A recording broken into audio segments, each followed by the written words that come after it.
Good Morning Uganda on UBC TV, coming to you live from Nile Avenue. And I am with Robert Chirabo Nyonyintono. Good morning, Robert. I love the morning to you, Julie, and of course our viewer who has woken up with us. I love the fact that I hope that is green. You know, my eyes have challenges with colors. It is. We both have green, an element of green. Of these days, following Magistrate Gladys Kamasanyu, I saw her passion for wildlife and nature. Right. So, on addition to prioritizing and being an advocate for Ugandans to consume our coffee, domestic consumption, independence are not a problem to them. As long as there is evidence that you lost, would I say in a rightful manner, or there is evidence this tribunal looks through, or the committee looks through, analyzes the situation and says, you know, the truth is, surely you lost, or you are reached. Therefore, you can go as an independent, because they cannot organize another party primary. Right. The Royal Commission roadmap is out, and they are against time. Now, where they find they can even disqualify a candidate who has declared a winner for the other, but that all lies within the party, and the results of the committee will determine. However, we shouldn't forget that defeat is not something that goes through the throats of so many. Many of us, defeat chokes us, and it can even kill us. Now, if you're going to organize an election where you have 72,000 villages, just think about that. Right. Definitely, there are bound to be some irregularities by crafty people. You're having about 2,777 people contesting, because it was the number of people who picked nomination forms, returned them, and they were in this election. 2,777. Even if that was organized somewhere else on another planet, believe you me, there would be smart people who would find ways. The allegations of one who was found with 68 million shillings to mess up an election and declare someone as a winner. So those are likely to be, you're talking about 519 constituencies. Now, even in a national election, the framers of our constitution saw that there must be courts, where someone in a national election, and this is not only in Uganda, even in the United States. If we remember Donald Trump, leave alone this time when he won and he was declared, he even went as far as committing some offenses, his people, because he was like, no, I was reached. I don't believe the election was free and fair. Right. So two things we must look at. One, what NRM is doing is what in modern day civilization happens. That if you feel you're not content enough, this is where you can run to. Now we scrutinize, we go back. If actually you were reached, or it was issues of electoral commission, we can't allow you go as an independent, because by the time you came in NRM, in this internal democracy, your aim was to get the party flag, so still you are going to contest as a member of parliament, not so? So if you again you are going to contest as a member of parliament, and they find that the one declared winner was not the rightful owner, or the rightful owner of that victory or winner, it is okay, then you go and contest as an independent, or if they can and they find that there's excessive rigging, you are the winner, they can give you the party tickets. So all hope is not lost. Right. Yes. Indeed, all hope is not lost. Our cameras are on the ground, as in your eyes indeed, to bring you all the updates as they come through. But for now, Robert, let's have a look at what is on the local scene. Well, we begin with the President Yoweri Museveni concluding his 2-year wealth creation tour throughout the country, where he winded up with Kampala. Now, President Yoweri Museveni spearheaded a campaign against poverty by interacting with leaders, visiting successful parish development model beneficiaries and emyoga, and commissioning key government projects across the country. The Presidential Wealth Creation Tour was concluded with a public rally at Koro Ceremonial Grounds in Kampala. Museveni was in company of the First Lady Janet Kataha Museveni. He was flanked by the Vice President, ministers, religious leaders, and members of the general public. President Museveni later addressed the gathering, reiterating the need for Kampala residents to embrace wealth creation. President Museveni said voting for opposition leaders has always been the root cause of stunted development in Kampala. Museveni ended his address by congratulating Kampala youth upon securing victory in the recent national elections. These remarks mark the end of the two-year nationwide wealth creation tour of President Museveni. While meeting the journalists later at Nakasero, President Museveni said government is fast-tracking the compensation of initial Milo land owners, especially in Buganda region, to ensure that land rights of tenants are upheld.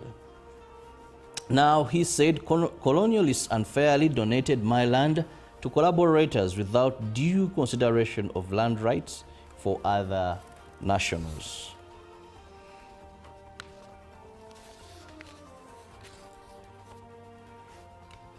Police in Rampara district have arrested 2 NRM district registrars for allegedly conniving to steal declaration forms and a computer from Nyehinga police station. It is alleged that Registrar Jackson Mutahi and Sebuma of Rampara were in attempt to manipulate results.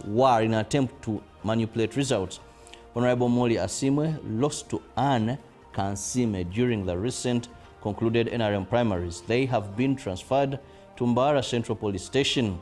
Residents of Rampara district have staged a peaceful demonstration at Nyehinga Police Station over the alleged attempt to manipulate the election results.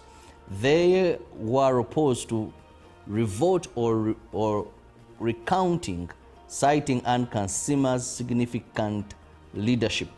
The situation has prompted Mbara Central Police Station to deploy security. Resident District Commissioner Nakamya Harriet intervened, urging residents to remain calm. She confirmed the arrest of Sebuma and Jackson. Meanwhile, the declared winner of Rampara District, NRM flag bearer position, Anne Kansime, has appealed for calm among her supporters. Well, things aren't that easy. Indeed. Yeah, but let's look at what the rest of the world has to do. Yes, indeed. And looking on the foreign scene, let's start with Japan. Japan's ruling coalition has lost its majority in the country's upper house. But Prime Minister Shigeru Ishiba has said he has no plans to quit. Voters went to the polls on Sunday for the tightly contested election being held at a time of frustration at the coalition of the Liberal Democratic Party, LDP, and its junior partner, Komeito, over rising prices and the threat of U.S. tariffs. Speaking after polls closed on Sunday, the Prime Minister said he solemnly accepts the harsh result, but has his focus, but that his focus was on trade negotiations, having already lost its majority in Japan's more powerful lower house last year. The defeat will undermine the coalition's influence. The ruling coalition needed 50 seats to retain control of the 248-seat upper chamber. But with just 1 seat left to be announced, the coalition was on 47. Public broadcaster NHK reported half of the seats in the upper chamber were being voted on in Sunday's election, with members elected for 6-year terms. Jeffrey Hall, a lecturer in Japanese studies at Kanda University of International Studies, told the BBC News that support for more right-wing parties had cut into the LDP's conservative support base. Prime Minister Ishiba is considered not conservative enough by many supporters of the former Prime Minister Shinzo Abe, he said. Now, moving on to Iran. Iran, France, Germany, and the United Kingdom will hold nuclear talks in Istanbul following warnings by the 3 European countries that failure to resume negotiations would lead to international sanctions being reimposed on Tehran. The talks scheduled for Friday come after foreign ministers of the E3 nations, as those European countries are known, as well as the European Union's foreign policy chief, held their first call on Thursday with Iranian Minister of Foreign Affairs Abbas Araghchi, since Israel and the United States attacked Iranian nuclear facilities a month ago. The three European countries, along with China and Russia, are the remaining parties to a 2015 nuclear deal reached with Iran, from which the U.S. withdrew in 2018, that had lifted sanctions on the Middle Eastern country in return for restrictions on its nuclear program. The E3 have said they would restore United Nations sanctions on Tehran by the end of August if nuclear talks that were ongoing between Iran and the U.S. before Israel launched a surprise attack do not resume or fail to produce concrete results. Now, looking at the motherland, Congo and M23 rebels on Saturday signed a declaration of principles in Qatar to end decade-long fighting and commit to a comprehensive peace agreement that would include the restoration of state authorities in key eastern cities controlled by the insurgents. Congo and the M23 rebels committed to building trust through various measures, including an exchange of prisoners and detainees, as well as restoring state authority in all parts of the country, including rebel-held areas. Mohammed bin Abdulaziz bin Saleh Al Khulaifi, Qatar's Minister of State, said at a briefing, "It was not immediately clear if the declaration involves M23's withdrawal from cities it controls, as the two parties seem to interpret the agreement differently." Bertrand Bisimwa, an M23 leader, said on X that the declaration is not a question of withdrawal but of mechanisms for empowering the state, enabling it to assume its prerogatives and obligations. M23 spokesperson Lawrence Kanyuka told the Associated Press in a telephone call, "We are in Goma with the population and we are not going to get out." Well, the relevancy of the talks is something we must look at critically. I know. Why was it about only ceasefire or someone leaving a particular area for the rightful elected government to take over? It's not yet about to end. Looks like it is not yet indeed about to end. What do we have in the dailies today? Oh, the NRM primaries cover most of the dailies. Let's begin with a very big headline there in the New Vision. NRM gets over 20 election petitions.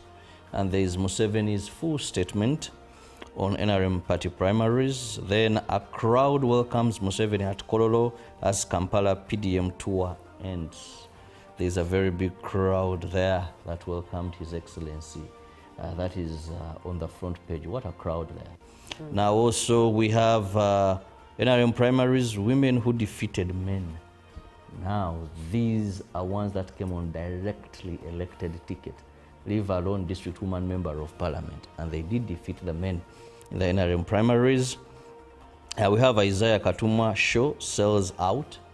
Then also First Lady joins Mengo SS in celebrating 130 years. Wow. How many schools of this generation will make 130? Most of those that are private schools. Right. Coming back to the New Vision, NGO boss murdered, key suspects arrested. Very unfortunate.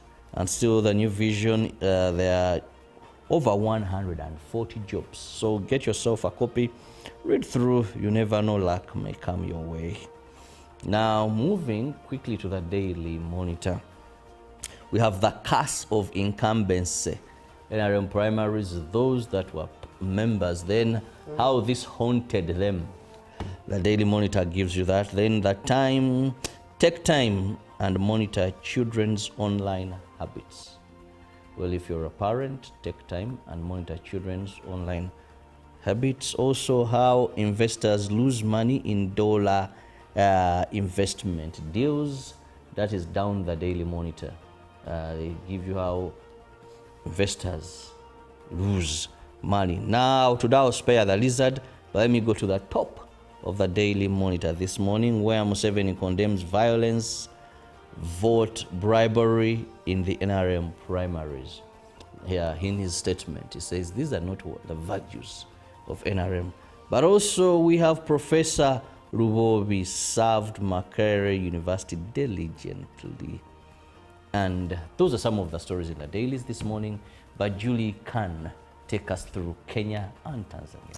Yes, indeed. And let's start with Tanzania. CCM Descent Democracy or 2030 presidential race. The recent push for greater openness and reforms by some prominent members has raised questions as to whether the rights or early jockeying are ahead of the 2030 presidential race. And still, in the citizen there, how disparities in degree preferences expose higher education gaps. Still in the citizen, CRDB Bank wins 3 Euromoney awards. And Nyerere and Tanzania's reluctant acceptance of IMF proposals. And at the top of the citizen is Arusha Airport, set to begin operating around the clock. And looking at matters sports, football stars take on Kenya as Sekafa pre-Chan tourney kicks off. Let's have a quick look at what is in the Daily Nation, and the headline there is Raila, I am with Ruto until 2027. That politics opposition chief unveils plan for grassroots-led national dialogue. And also the story there still of Raila, ODM leader Raila Odinga, who has for the first time ruled out an early political exit from the broad-based government with the Kenya Kwanza administration, declaring that he is firmly aligned with President William Ruto, at least until 2027 general election. And in a wide-ranging interview, the former Prime Minister proposed doing away with the voter register and allowing Kenyans to cast their ballots using only their ID cards. He also criticized impeached Deputy President Rigathi Gachagua as divisive. Also in the Daily Nation, KDF locks meal allowance in new system. Now let's have a look at what is in the Gazette as of the 18th day of July 2025, and a table of contents is in there, but quickly looking at the Marriage Act notice, that is a place for celebration of marriage. A church is Christ the Healer Church, Wamenga, born again denomination, village Wanenga, and the parish is Chiseitaka, sub-county Kapianga, the country is Uganda, and the district is Bujiri, and given under the hand of Honorable Norbert Mao, Minister of Justice and Constitutional Affairs, as of the 3rd day of July 2025. And looking at mining notices, mining licenses given, one being given to Bright Blue Mining Uganda, SMC Limited, and it's as of effective 2nd July 2025. The exploration area to the exploration license is 4.36 kilometers squared and is on topography map sheet number 664/3, situated in Busia districts, dated 9th day of July 2025 by Honorable Dr. Ruth Nankabirwa Sentamu, Minister of Energy and Mineral Development. And still another mining license given to Roraima Uganda Limited, effective 16th June 2025, and is dated on the 9th day of July 2025 by Honorable Dr. Ruth Nankabirwa Sentamu, Minister of Energy and Mineral Development. Well, let's have a short break, and from Brandon Lake, Chris Brown of Elevation Worship, Chandler Moore, and Elevation Worship is a song called Praise to actually officially lift your spirit as you begin the day. Good morning. Live from UPC Studios in Kampala, this. Good morning, Uganda. Welcome back from the weekend, one that had the Electoral Commission reschedule its roadmap and due to reasons of accommodating presidential nomination processes that have to be concluded before candidates get onto the campaign trail. Now, therefore, that means that the presidential nominations have been rescheduled to 23rd and 24th September 2025.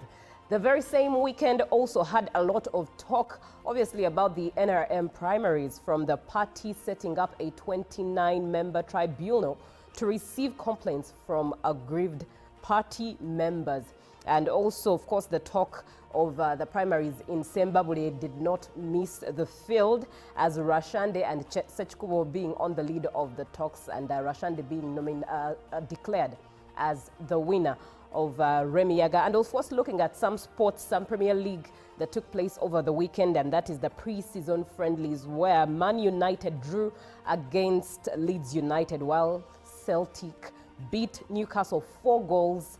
And Ruben will be coming later on the show to give us a full update of what transpired in the field of sports over the weekend. But for now, it's a very good morning. My name is Julie Nantabamusisi. This is Good Morning Uganda on UBC TV, coming to you live from Nile Avenue. And I am with Robert Chirabo Nyonyitono. Good morning, Robert.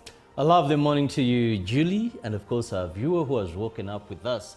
I love the fact that I hope that is green. You know, my eyes have challenges with colors. It is. We both have green, an element of green. Of these days, following Magistrate Gladys Kamasanyu, I saw her passion for wildlife and nature. Right. So, in addition to prioritizing and being an advocate for Ugandans to consume our coffee, domestic consumption, now I've also gone into animal rights advocacy and nature. That is why I always have a green or something to show nature.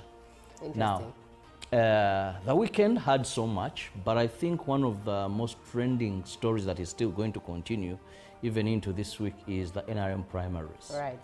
They were done, but not dusted. Because a number of issues are arising here and there. The president, like you said, set up a committee to look into who lost and who lost unfairly. Now, according to the NRM, independents are not a problem to them. As long as there is evidence that you lost, would I say in a rightful manner, or there is evidence this tribunal looks through, or the committee looks through, analyzes the situation and says, you know, the truth is, surely you lost, or you are reached. Therefore, you can go as an independent because they cannot organize another party primary. Right. The Royal Commission roadmap is out and they are against time. Now, where they find they can even disqualify a candidate who has declared a winner for the other, but that all lies within the party and the results of the committee will determine. However, we shouldn't forget that defeat is not something that goes through the throats of so many. Many of us, defeat chokes us and it can even kill us. Now, if you're going to organize an election where you have 72,000 villages, just think about that. Right. Definitely, there are bound to be some irregularities by crafty people. You're having about 2,777 people contesting, because it was the number of people who picked nomination forms, returned them, and they were in this election. 2,777. Even if that was organized somewhere else on another planet, believe you me, there would be smart people who would find ways, the allegations of one who was found with Uganda. Pick of the day on UBC.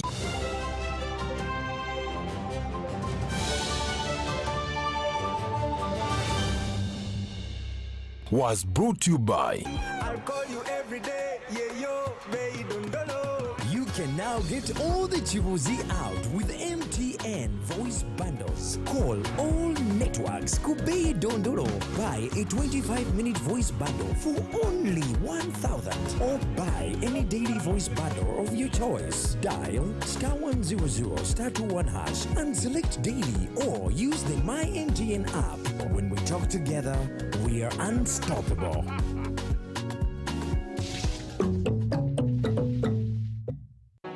My friend, when the SOAS started, I went to 3 different local clinics. Can you imagine? I spent money on creams, pills, even injections. Nothing worked. I didn't know it was Mpox. By the time I tested for Mpox, I had almost spent all my savings.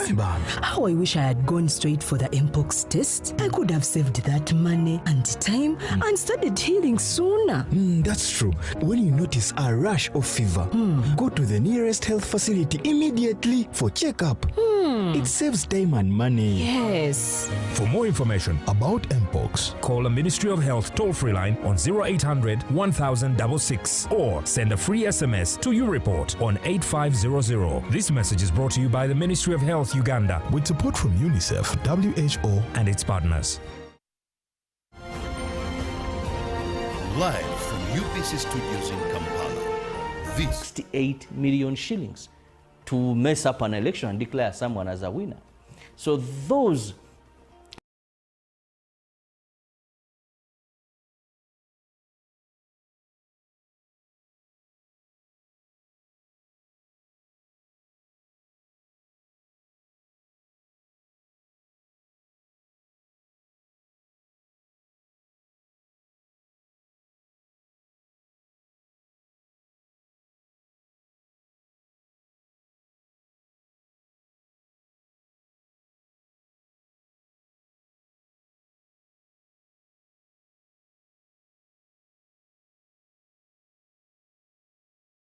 We are talking nurturing life skills and values, and in particular today we are talking about documenting learning as well as celebrating it. And in studio to do that with me is Fatuma Wamala, Hajat Fatuma Wamala, who is the Executive Director of Kukuza Education. Good morning, Hajat. Good morning, Julie. Thank you so much for joining us. Most welcome. Thank you for having me. Right, so let's look at the statement itself. Document learning and celebrate. What does it interpret to you? I think in life, it's very easy to just go through without taking stock of what we pick up, what we are picking up, and what does it mean, what is good about it, what should we not drop, and what should we carry with us all the time, what should we redo Right. because it was good. So I think documenting learning is the process of picking up the good, reflecting on what was not good, knowing what to carry with you, right? That it is worth redoing, and knowing what is worth to let go of because of the learning that you have. And when we look at nurturing life skills, especially with the new curriculum and this emphasis of nurturing life skills that is now being pushed as a beautiful agenda, I must say, to change the narrative on critical thinking and all of that. In your view, how do you think documenting, pausing to document and reflect, how do you think it helps with the education system in Uganda? It helps greatly, so that in a sense that the learning they move from the head, right? And they sit in the heart and the soul, and then they influence how we do things and what we choose to do and what we choose not to do and why we choose what to do and why we choose not to do what we choose not to do. Yes. Yeah, I think at the end of the day, it should influence practice, right? Because if it doesn't get down to that, then it was just knowledge. Right. Ooh, shots fired. We are looking at nurturing life skills and values. So the number to engage is 0709 602 592. It's a WhatsApp number to which you can only send a WhatsApp message and ask your question to Hajat Fatuma Wamala, who is the Executive Director of Kukuza Uganda. Now, you've talked about the fact that when we just learn and learn and learn without documenting, we're just acquiring knowledge without an understanding. Practically paint a picture how practical schools can engage documenting and reflecting so that this is acquired to know why we do what we do, why we do what we don't do, and how best can documenting be practically applied. Okay. I think it starts with maybe working with the teachers to also understand the aspect of documenting and why it's important, and then living it themselves as teachers, right? For instance, set aside between 15 minutes to an hour every day, either in the morning or in the evening, and just check on what yesterday was like. What did you accomplish? What enabled you to accomplish it? What didn't you accomplish? Why didn't you accomplish it? What did you learn? And learning, because away from class, what did you learn from life as you went about it? For instance, you quarreled with someone. Why did you quarrel? Would you have done otherwise? Is it worth it for you now to realize that, okay, I should go and say sorry maybe once again, or you didn't say sorry at that point. At that point, your pride was over you. You realize now, okay, now I really need to say what? To say sorry, right? That self-check, that Yes. self-questioning is what is important. And you cannot do that when you're all over. You need that moment. Now, if the teachers start to practice it, then they can also train the learners to practice it. Those 15 minutes, for instance, if I come, journaling is another, right? Maybe the 15 minutes, that the 1 hour could be difficult, for example, to set aside, especially from the start, but that, the journaling, let's train our learners to have this aside book, a small book where they take note of events in the day, especially learnings, right? What did I learn from the day? As we were playing, right? As the teacher was asking this question and I hesitated, then someone said the answer that I would have said. What did I learn from that incident? Right. Those kinds of moments. Right. Yes. And I think now this also goes back to parents at home. If you think about it from the way you've explained it, that means that this can be done at school by teachers, but it can also be taken on. Those 15 minutes with the teachers can be another 15 minutes with the parent. Exactly. And that is 30 good minutes. Exactly. Very interesting. And it sits in very well when it's done at home. Right. Ooh, yes. Yes, indeed. 0709602592. Be a part of the show and get to share your opinion. We are looking at nurturing life skills and values. 0709 indeed 602592. Omugaga Saurembo from Nansana, you say that Kuoli Ogoberera. Thank you so much for being on the show. And good morning to you. This is Flora. Flora, I don't think I understand your question. Please rewrite it. It would be best if I'm able to interpret it so that you are best served. Hajat, Yes. let's look at what Kukuza Education does. You're an expert from Kukuza Education, but let's understand what you do, what Kukuza does, and how it has the expertise to speak in this particular discussion. Okay, thank you very much. Kukuza Education, we are a non-profit organization. We are based in Mukono. We do work with schools, and in schools we work with students and teachers. And our mission is to create more engaging, safer, equitable and safe learning, and engaging, creative, engaging, safe and equitable learning spaces. For us, we believe school has positioned itself as the go-to place for us to be more and do more, for us to be able to serve our countries. But what is school? Is school that place that is going to enable me to be, to do, right? And in that, we do nurture life skills and values. We use a clubs model, right? We start clubs in secondary schools, and we at the moment, we are still strongly focusing on secondary schools. Okay. So we start clubs. Why in particular? Why secondary schools. schools in particular? I've been in this space for over 15 years. Right. And I've come to appreciate the critical position of secondary education, not only for Uganda, but for the entire region, in the East African region, even in in Africa in general. We have a lot of dropout. Yes. The learning true. cycle, we still have challenges. We're still on the path. So few, out of the so many that get in at primary 1, very few complete at primary 7. Out of the few that complete, very few transit into secondary education. And even the few that get in, a good number of them do not finish even the 4 years. So yet, the statistics is showing that most of the citizens, the human resource in this country, when they drop out of secondary, they start life, they start to work, they start to build families. Now, the question is, who are they as they start life, to work, as they start to build to families, as they start to get into leadership, community, and whatever level, who are they? So secondary education is in a critical position to prepare the human resource of the country for work, for life, for leadership, right?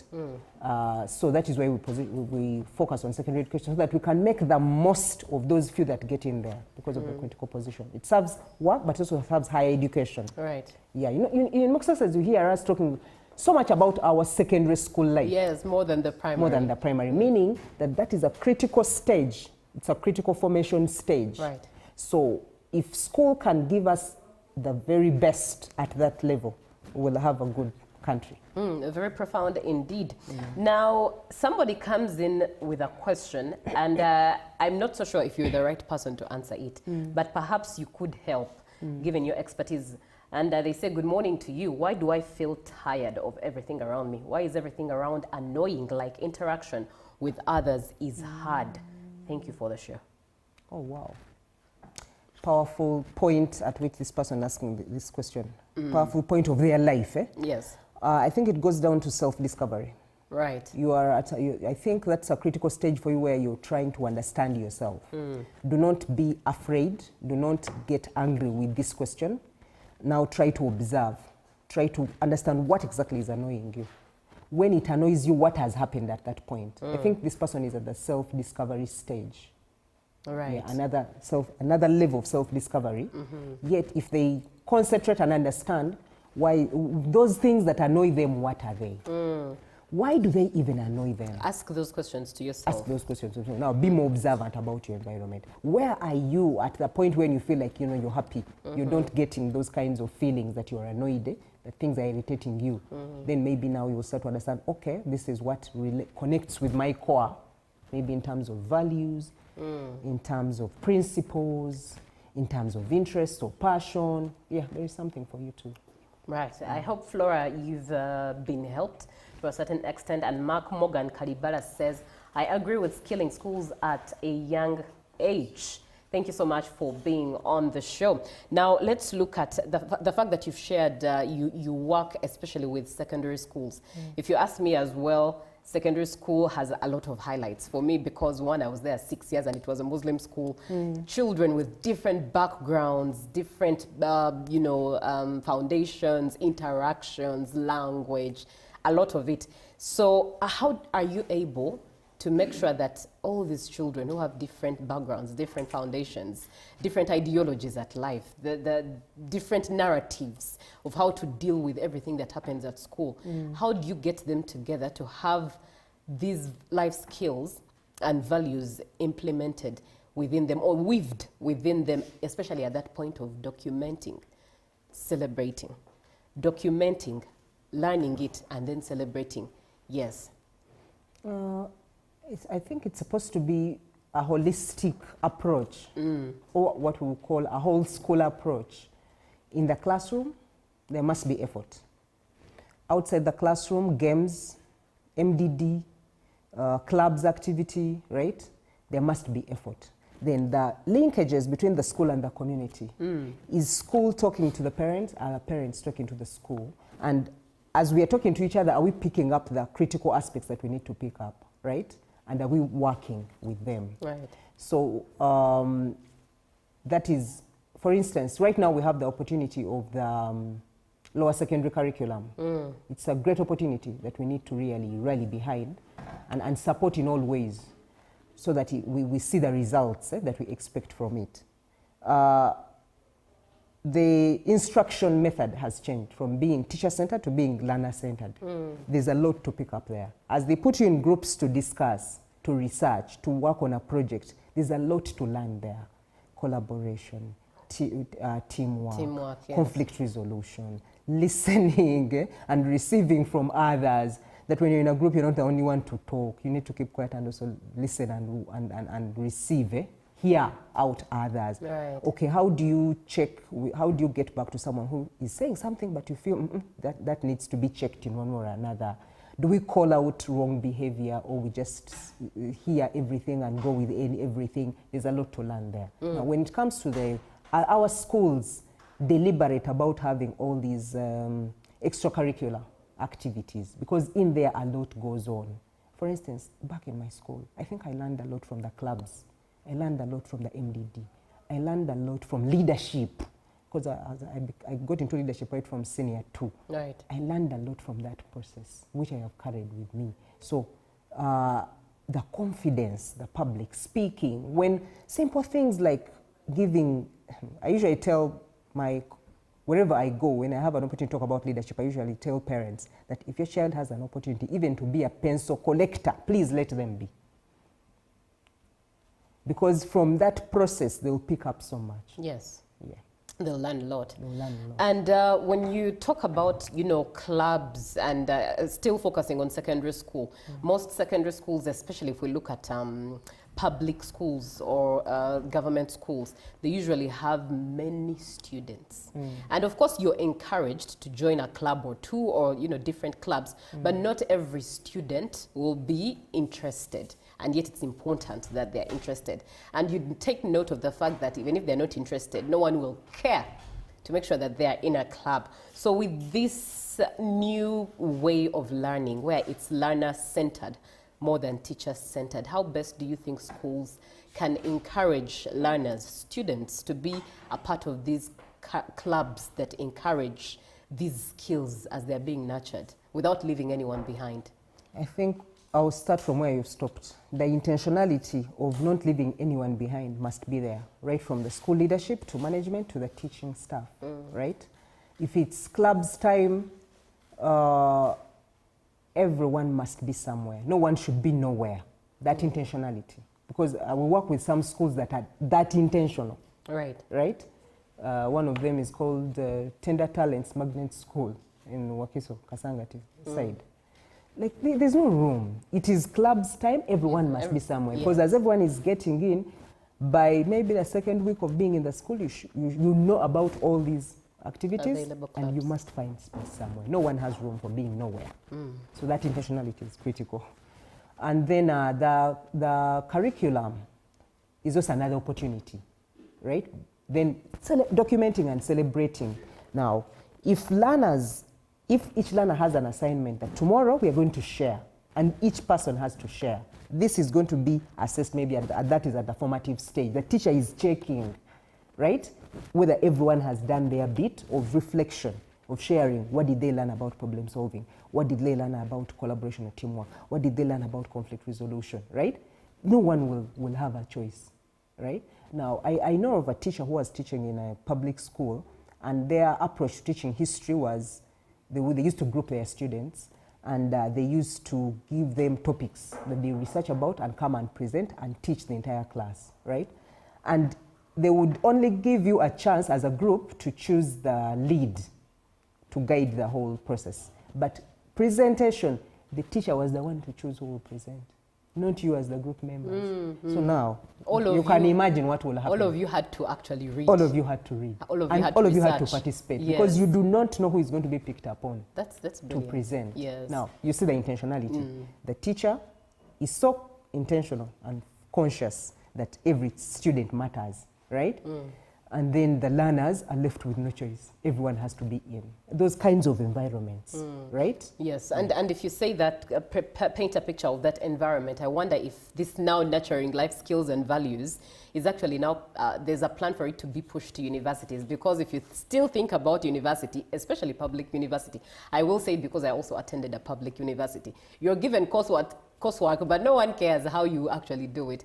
And at that age, you're young, there's a bit of foolishness in there. You might do it, one person might do it for the group and hand in, and the rest of the group hasn't participated in collecting the data for the coursework, and you'll get the marks anyways. So you realize that still, even at university, there's that lukewarm mentality of doing courseworks as opposed to engaging in the work and researching on your own, as you know, as you've expressly put it. But I have a lot of questions, but let me get into what the viewer is saying. Actually, some secondary schools should have deliberate programs that teach values, and these stealing, bribery, killings, and all the vices of these are due to lack of value. This is Paul Kusolo from Tororo. Thank you, Paul, for being on the show. Hi, this is Mamour Joel from Arua City. Thank you for the show. Thank you so much for being on. Good morning, Uganda. I just want to appreciate the panelists in studio for her wonderful presentation. I'm enjoying the show. This is Odaro Vincent from Morukatipe in Tororo. Thank you very much for being on the show. From what you've painted with how students are being prepared, learner-friendly, learner-best, more than teacher-centered. That means teachers are facilitating to help the learners engage, stimulate their brains. How are parents being prepared? Because this child will learn this independence of asking many questions from school, and he or she will take the same attitude back at home, but this parent still thinks that, who are you to ask me? Exactly. As a parent, you know. So how are parents being prepared for this type of learning for their children, for this type of education? Ideally, this is the true incentive of education, but also how are they being taught the importance of allowing their children to journal? And each sentence a child the documents is worth celebrating. Exactly. Right. Now, I want to be honest with you. As a country, here we have an uphill task to bring on board the parents. Right from the national level, Right. down to the schools and the community leaders, we need to help parents appreciate why the curriculum changed, what are the benefits that they should expect, what has changed, what difference do they expect to see from the reports, right? We are leaving the parents behind, right? I know of a school that has gone an extra mile to get parents engaged and help them to understand the change and why it has changed and what has changed and what they should expect from the change and away from the old, right? Instead of telling parents that it's okay, we'll give you a report in the old style, in the old format, old curriculum, and also give you this one because you have failed to understand. They are teaching them. They interpret reports for them in the local language. They hold meetings in local language. So that is the way we need to go about it with parents. When we leave parents behind, we are going to struggle with this whole shift. Now, as parents, wherever we are, we need now to also now accept to be students. Right. To be learners of this whole process.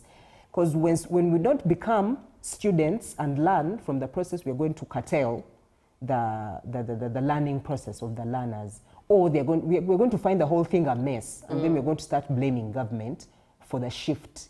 Now, and yet in the long run, world. it wastes your money. You who pays it as a parent. Exactly. Yes. So as parents now, we also need to seek for knowledge, listen more to the learners, and try to now understand, okay, what is she saying? Appreciate the change, but we need to become students. That is why what we are doing with UEZO on parental engagement and empowerment in the nurturing of life skills and values, I found it extremely, extremely powerful. If there's anything we need to do, we need to find ways to continue these engagements, because what the testimonies that parents are sharing, just within 8 weeks, we have 2 weeks to go, but just within 8 weeks, the changes the parents are sharing. Because no one is taught to be a parent. Yes. And we get into parenting with some scripts that we got while we're being parented. Some scripts may fit the times, they may not fit the times. True. But where do I go to learn to do things differently? Parenting is a skill I learned that can be learned, right? So we need to accept to be what? Students of the parenting process, especially with this change. Seek knowledge. Seek knowledge, Yes. seek opportunities.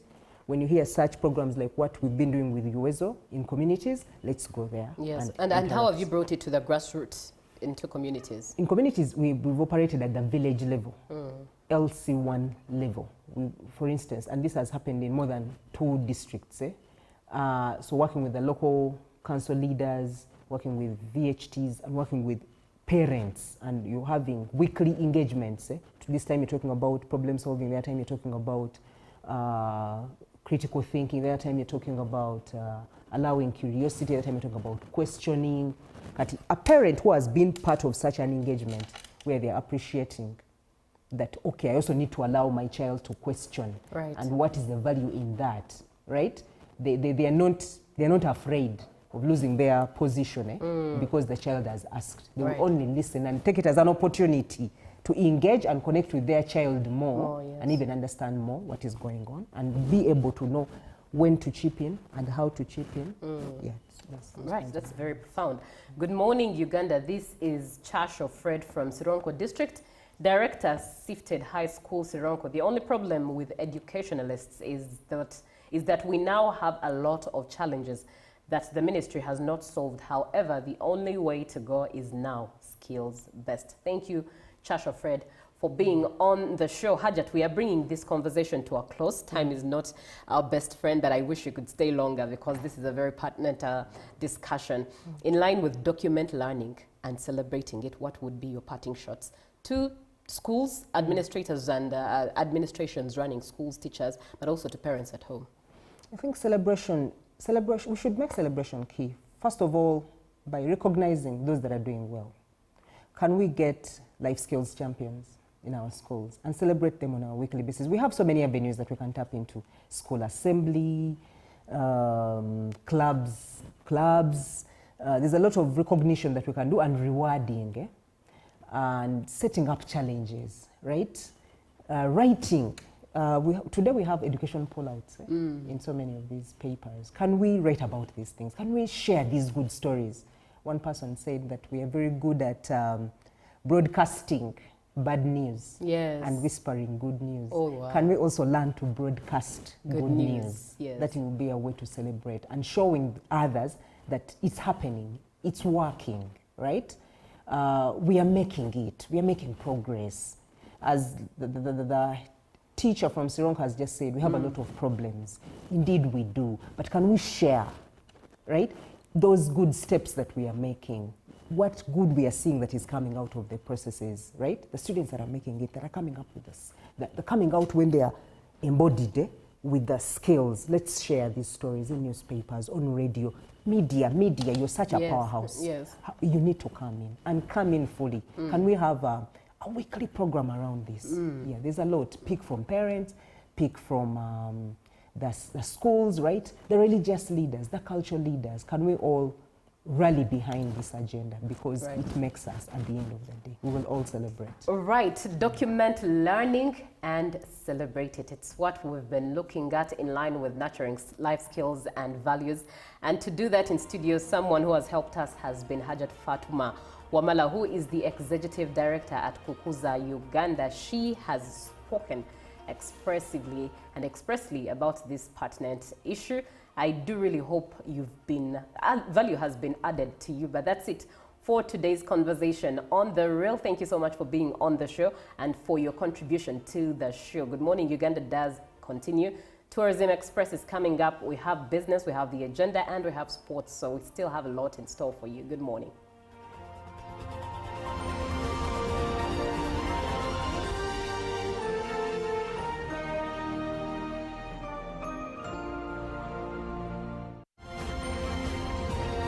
Live from UBC Studios in Kampala, this is Good Morning Uganda. My friend, when the SOAS started, I went to 3 different local clinics. Can you imagine? I spent money on creams, pills, even injections. Nothing worked. I didn't know it was Mpox. By the time I tested for Mpox, I had almost spent all my savings. How I wish I had gone straight for the Mpox test. I could have saved that money and time and started healing sooner. That's true. When you notice a rash of fever, go to the nearest health facility immediately for checkup. It saves time and money. Yes. For more information About Mpox, call the Ministry of Health toll-free line on 0800 1066 or send a free SMS to YouReport on 8500. This message is brought to you by the Ministry of Health Uganda with support from UNICEF, WHO, and its partners. Juko. Yo. Check the shopping, man. What's your secret? Uganda, haven't you heard of the parish development model PDM? Yes, I did, but I thought it was just a talk. No, Sebatia. It is real. I and a few friends together formed a circle, accessed money from the PDM, invested in a portrait project, and now things are moving. Juko. I thought I was one of your friends. You are. But you left me behind. I didn't leave you in poverty. What you do, just visit your LC2 chairperson and your parish chief and start the process of economic transformation. Just like that. The parish development model is an initiative from the government of Uganda through the Ministry of Local Government designed to transform all lives of Ugandans for the better. PDM, my parish, my development, my life. This August, Africa gathers again. The passion, the pride, the beautiful game. It's Chan 2025. And the heart of the action, Uganda, the Pearl of Africa stands ready. Not just with a world-class stadium, but with open arms for every African nation. Nambole and its floodlights are already welcoming. From Kampala to Karamoja, our stadium is set. The pitch is perfect, the stage is built, and the spirit of Uganda is unmatched. Come Feel the rhythm, test the warmth, and witness hospitality like no other. Uganda welcomes all of Africa for a Chan like never before. Chan 2025. Unity, passion, victory. And it's all happening right here in Uganda. Don't just watch history, be part of it.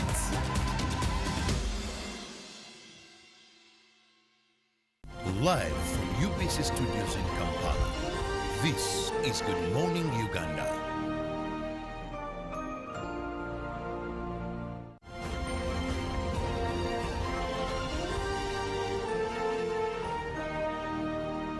Brought to you by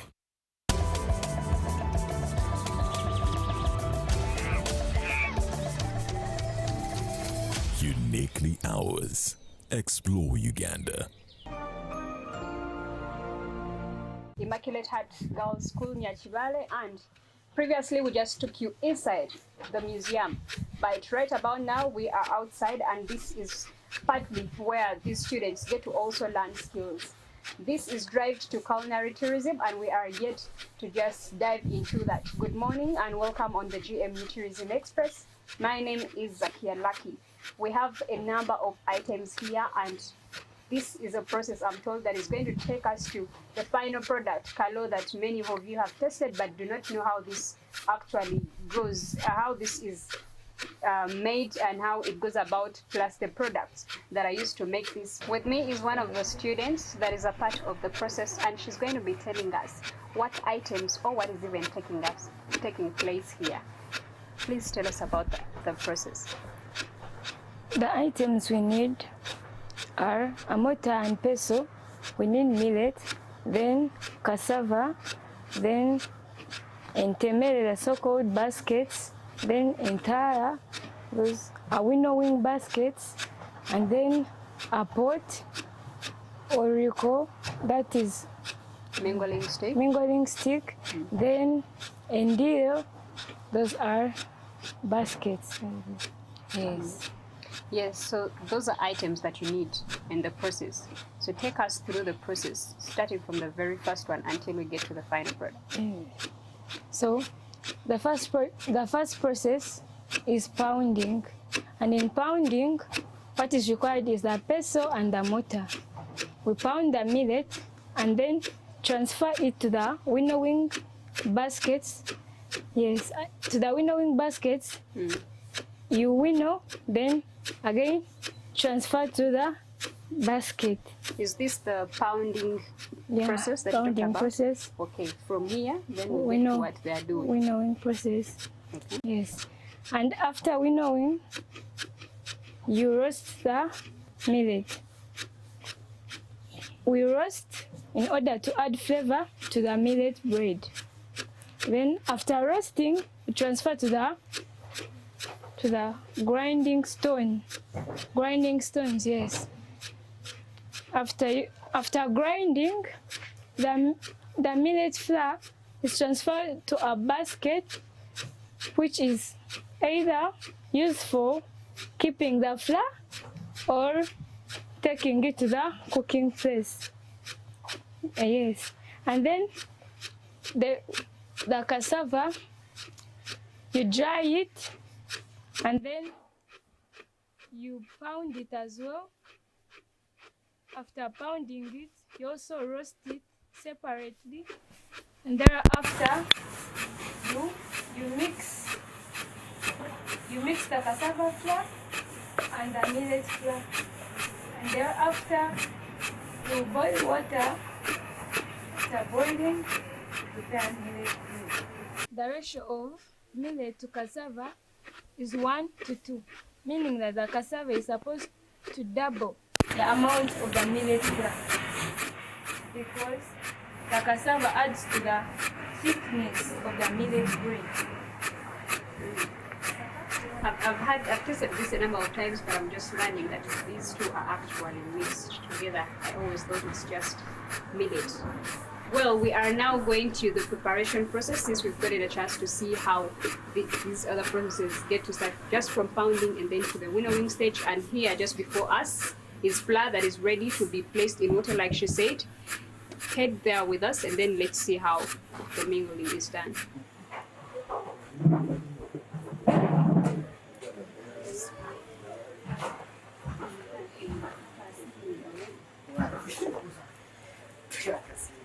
That's the way to put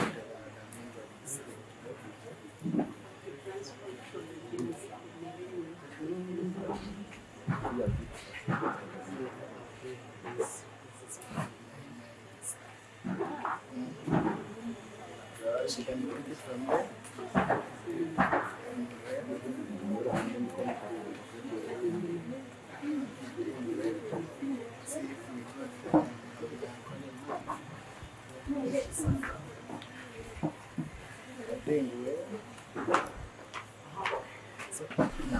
We are right in with the process. Maybe you can explain to us what you're doing there. So right now, I am moving, and you add flour to the water after picking some little water from the one that had boiled, so that in case the millet becomes too thick, you add the water.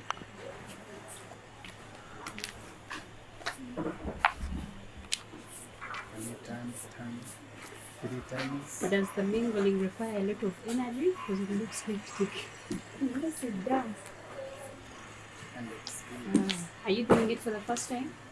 No.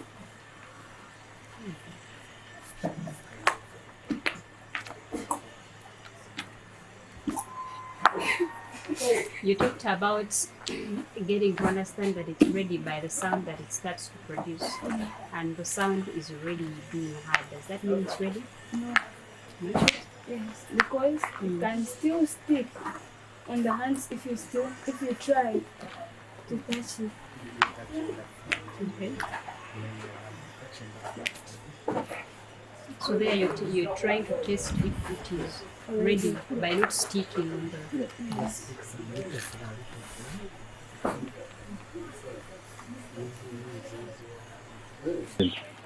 Okay. The process got even more interesting when we got to the final part of preparation. I got a chance to also learn the skill myself, and more interesting even when students took a part in this. You heard from them, some of them are doing it for the first time, others have learned something from home, and others have learned from here. The most bit was about culinary tourism, and it has been a transformation from just exploring other foods. But right about now, it was about the Ugandan foods. And when we got back to what we've been doing in the foods and nutrition, we've been doing other foods, and now it has been an experience. And not to forget, this was also part of the museum that is in our background. Stick around, we are coming back with another segment where I still exploring what's in the school museum at Immaculate Health School.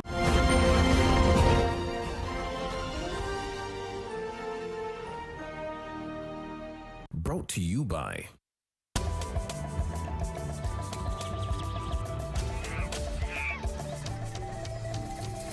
Uniquely Ours. Explore Uganda.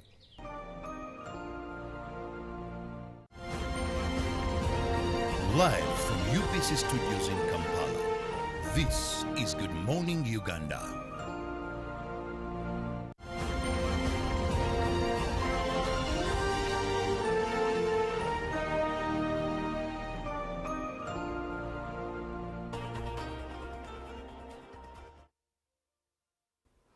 Good morning, welcome back from JMU Tourism Express. We thank the Uganda Tourism Board for making sure that we always get to enjoy those segments and content for JMU Tourism Express. Time for business, and milk processors have started opening depots across the country to make sure that their products are more accessible to every Ugandan. Lakeside Dairies is among the leading companies working to boost milk consumption by reaching out to consumers in rural areas. To encourage widespread consumption, the company is offering its milk products to consumers at factory price. Lakeside Dairies has this initiative that follows a successful pilot in central Uganda. The company is now extending it to rural areas with the goal of increasing local milk consumption.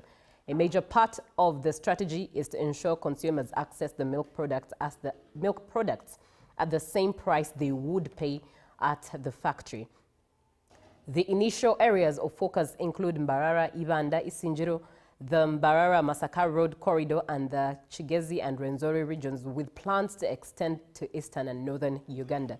These depots won't just make milk more accessible, they will also create employment opportunities for Ugandans. So far, 2 depots have been opened in Katete and Karunaria, with plans underway to establish more at Mbarara Region Referral Hospital and in Sanga Chiruhura district. Currently, Uganda's per capita milk consumption is 64 litres, far below the 200-litre mark recommended by the World Health Organization. This campaign aims to bridge the gap in the near future. With increased demand for processing, farmers are now encouraged to produce higher quantities of quality milk to meet the growing market needs. Now, a floating island threatens fishing community in Kwanya. Africa loses up to 9% of GDP annually due to climate crisis, as by the UN reports. And Africa is on the front lines of the climate crisis, losing up to 9% of its gross domestic product annually. The UN did disclose this last Thursday. Speaking at the African Ministerial Conference on Environment held in Nairobi, the capital of Kenya, UN Climate Change Director Cecilia Chinuthia Njenga emphasized the urgency of scaling up climate finance to support Africa's adaptation and resilience efforts. Chinuthia Njenga said Africa is worst affected by impacts of climate change, while trillions of dollars are needed to meet energy, adaptation, and resilience goals. This challenge is compounded by a constrained fiscal environment, where in many countries more is spent on debt servicing than on climate or health. Climate finance is not just a political choice, it is a matter of survival, of development, of dignity, and of equity, he underscored. UNFCCC is working to strengthen institutional frameworks that can help African countries access sustainable climate finance. At last year's COP29 Climate Change Conference in Baku, Azerbaijan, all nations reached an agreement on a new climate finance goal of $300 billion annually by 2030 to flow to developing countries, to be scaled up to $1.3 trillion by 2035. The $300 billion must be a floor, not a ceiling, and it must translate into predictable, accessible finance for those who need it most, stressed the UN climate change representative. Well, now let's have a quick look at what the forex rates look like as of the 18th day of July 2025. The US dollar opened at 3,578.23 buying and was selling at 3,588.23. And by midday, it had gained to 3,578.41, buying and selling at 3,588.41, and still maintained closing at 3,578.41, buying and selling at 3,588.41. The British pound was buying at 4,800.79 and selling at 4,814.21, and the euro was buying at 4,157.03 and selling at 4,168.65. The Kenyan shilling still at 27.69 and selling at 27.77, and the Tanzanian shilling as well still at 1.37 and selling at 1.37, and the South African rand buying at 200.81 and selling at 200.137. Well, that's it for business. Outside is quite gloomy, so if you're planning to step out, make sure that you are well stocked with something to keep you warm, as well as an umbrella just in case it starts raining. But here on Good Morning Uganda, we are here to keep you locked with all the current information as well as analytics that you need. and Good Morning Uganda. The agenda is coming up next, so stay tuned and do follow the conversation. Save the number 0709 602592. Good morning.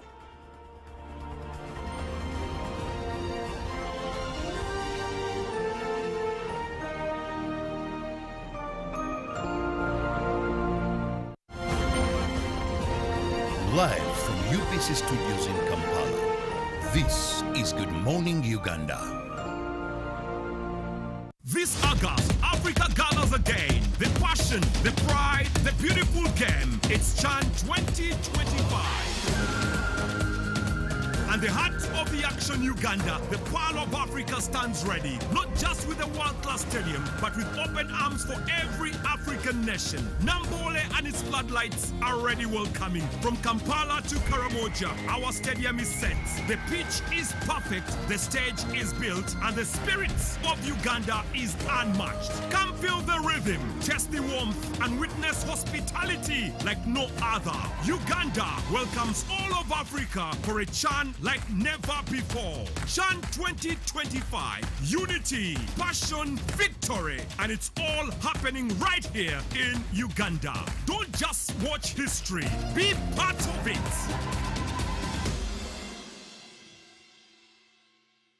Pick of the day on UBC.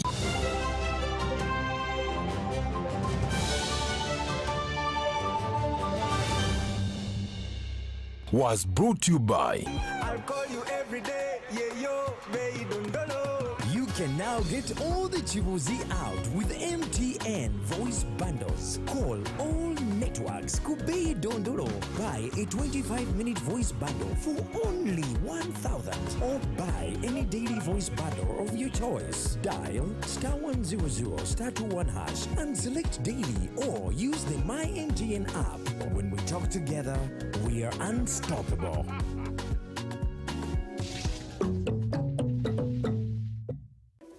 In a nation hungry for truth, a world where every story matters, there exists a beacon of trust and reliability. For decades, they've been our voice and our window to the world, holding the mirror of our history. With 4 TV stations and 11 radio channels spanning 27 languages, they stand as guardians of information, defenders of truth. With Mascari Heritage Advantage, they uphold every citizen's right to reliable and free information. Their archived stories shaped our past and illuminate our present. Yet now, as new challenges arise and the world evolves, their mission faces its greatest test yet. Be part of our journey and let's navigate the unknown, uncover the untold, and safeguard our future together. Tune into your public broadcaster, for it is the intersection of trust and truth. Because to UBC, your story, and every voice matters. UBC, inspiring Uganda. Hello, hamjambo. My name is Twea. Welcome to Swahili with Twea. Let's look at Swahili phrases for daily use. Jina. Jina. Name. Jina langu. Jina langu. My name. Jina langu ni Twea. Jina langu ni Twea. My name is Twea. Jina lako. Jina lako. Your name.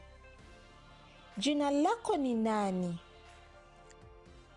Jina lako ni nani? What is your name? Jina langu ni. Jina langu ni. My name is. Jina lake. Jina lake. His or her name. Jina lake ni nani? Jina lake ni nani? What is her name? Jina lake ni Didi. Jina lake ni Didi. Her name is Didi. Can you practice this? Very good. Vizuri sana. See you again. Tutaonana tena.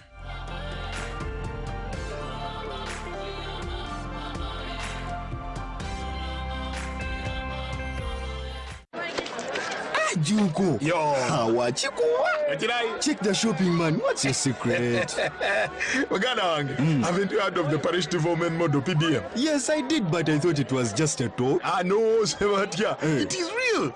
I and a few friends together formed a circle, accessed money from the PDM, invested in a poultry project, and now things are moving. Juko. I thought I was one of your friends. You are. But you left me behind. I didn't leave you in poverty. What you do, just visit your LC2 chairperson and your parish chief and start the process of economic transformation. Just like that. The parish development model is an initiative from the government of Uganda through the Ministry of Local Government designed to transform all lives of Ugandans for the better. PDM, my parish, my development, my life.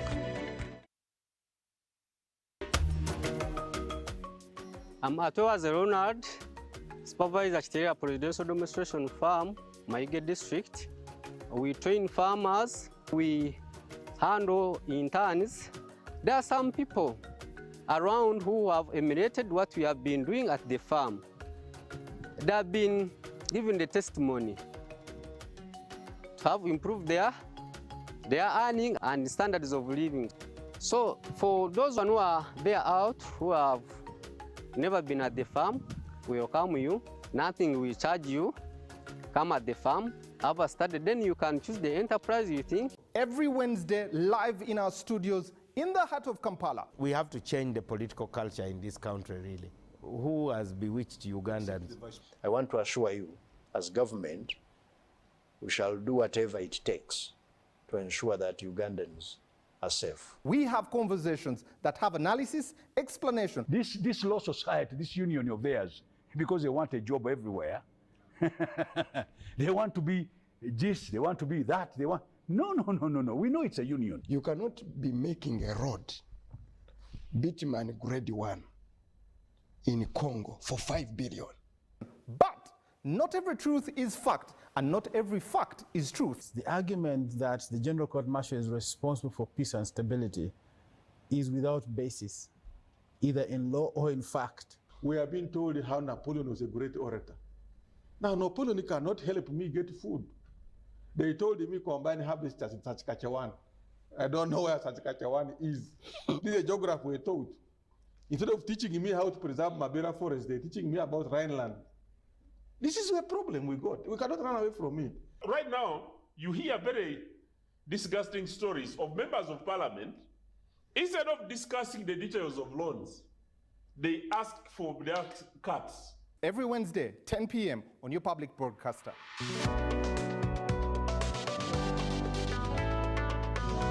All on your public broadcaster, UBC, inspiring Uganda.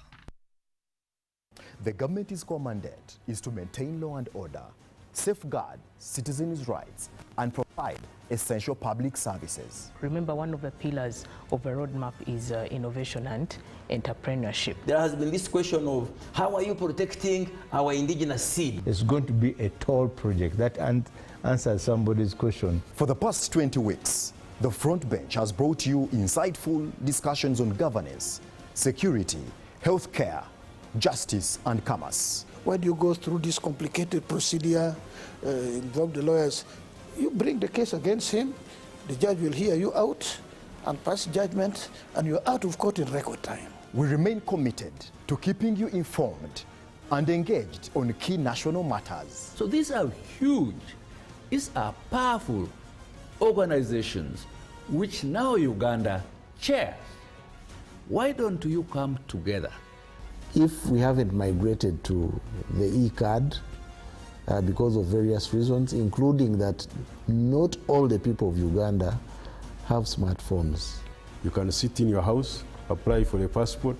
If you have a Ugandan who has a successful logistics firm in the US, it means he can come to Uganda and do a lot more. Now airing every Monday at 8:30 p.m. with me, Jethro Kasaiji, your interface with the government only on your public broadcaster, UBC, Inspiring Uganda.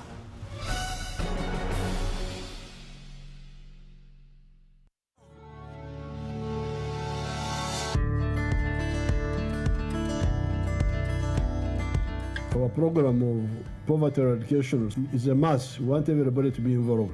Through the parish development model, Ugandans are starting small but impactful projects to improve their livelihoods. When we give 1 million, we know it's not enough to do many things, but it's a starting point. I'm a PDM beneficiary, a farmer. Your Excellency, I was given 1 million Uganda shillings from Kobil Kawo PDM Circle. Your Excellency, I got 20 bunches from my small piece of land sold, got 400,000, put in the PDM farm, Your Excellency, in the PDM money, Your Excellency, I bought a cow of 1,400,000. In 1 year, 100 families in the parish you get. In 5 years, 500 families would have got. We were the first people to receive money from Nakaprepret. To start something, yes, and we don't want to give too much money to one person because we have got very many people to cover. The parish development model empowers the people, focusing on lifting up the masses and creating opportunities that ensure prosperity for all.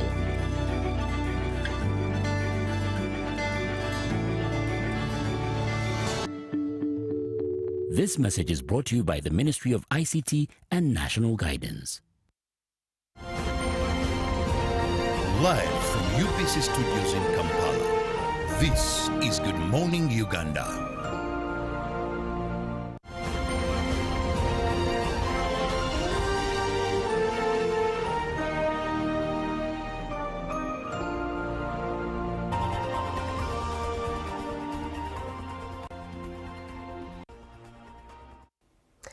Good morning to you. Time for the agenda. This is Good Morning Uganda and you are watching UBC TV. And today on the agenda, we are really looking at the aftermath of the NRM primaries that took place on the 17th of July 2025 last week.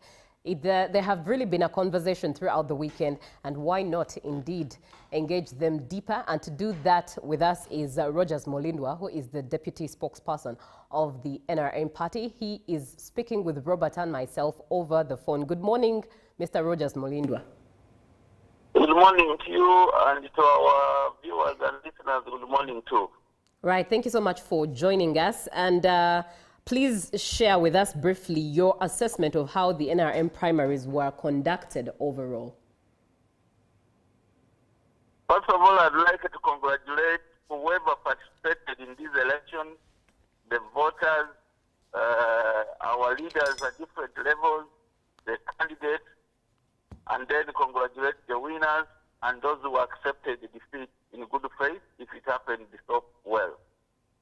Thank you very much and congratulations. Generally, we had the elections ran very well.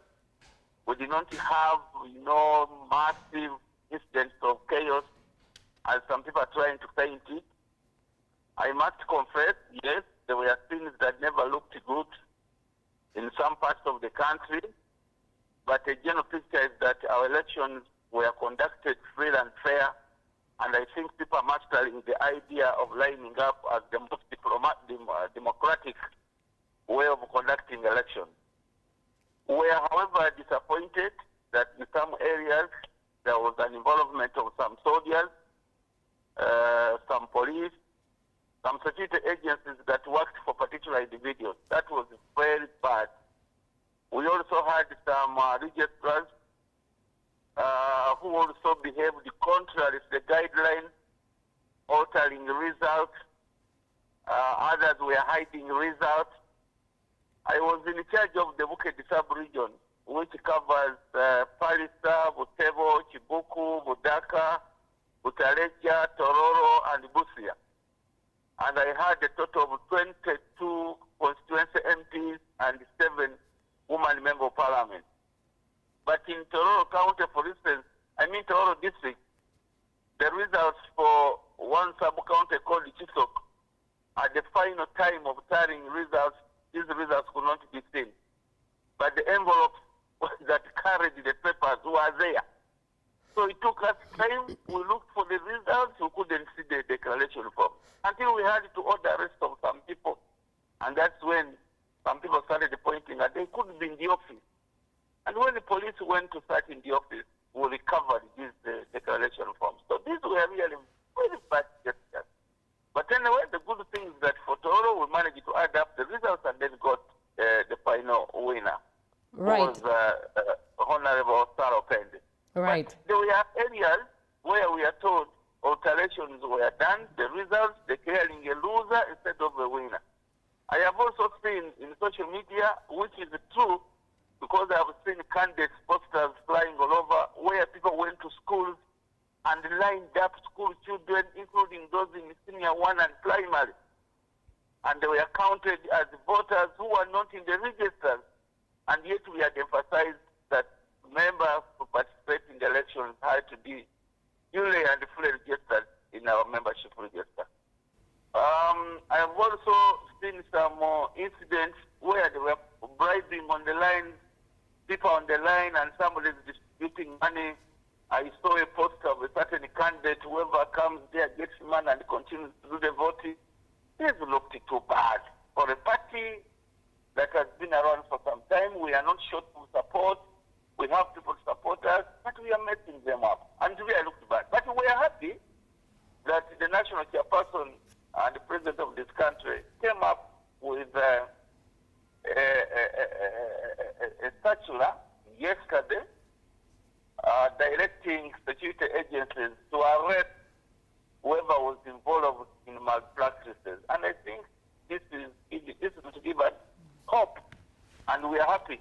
We just pray that all those suspects are brought to book to answer those questions.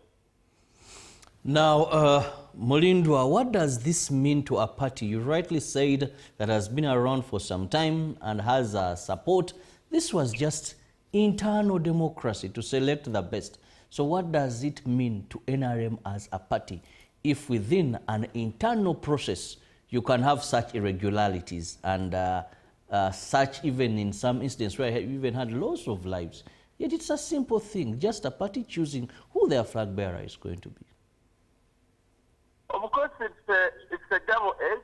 On the positive side, these who don't point at one fact that people still trust their party, they still love it. Everybody thinks if you have the NRM flag, then you are 1 foot into parliament, or you are almost there. There are some areas where you win the NRM flag, then you automatically an MP. That could be the positive side. But also on the negative side is that we are trying to plant seeds of chaos even to the younger people. Because if you go to a primary school, a secondary school, and you buy, I'm told people are buying bulls, meat actually for children. And even the teachers allow their children to get involved in an election. And some teachers are also on the line. This thing where they happened in Luero there, even teachers themselves, who should also be arrested. Okay? We are planting seeds that we may not manage in the future to control. Because today you can do it and you succeed, but what happens tomorrow when somebody else does it against you? So that is that's a bad thing. So what we need to do now, it's not too late. I'm happy that a tribunal has been set up where people have evidence. They are going to go to the tribunal and then petition. And I'm sure the tribunal comprises very senior people, a total of 60 lawyers. This will be managed And I think we shall be guided on what next. In some areas, results may be nullified. Second place people may be declared. Or where possible, the rightful person, the recount will be done and the rightful person declared. Or they can even choose to say we have fresh elections. I'll give you an example of Mukono municipality.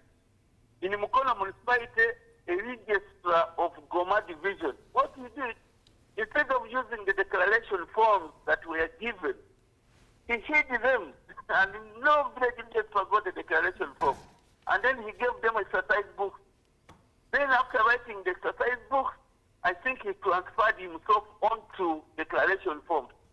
And the results were totally different from what the people on the ground had decided. But when that chaos came in, he even made an attempt to go and attack a police. Can you imagine? In the Mukono Central Police Station, ganged up, mobilized the funds, and then they went to make an attack on the police. And I think he could have been injured even in that process. So this is a very bad thing.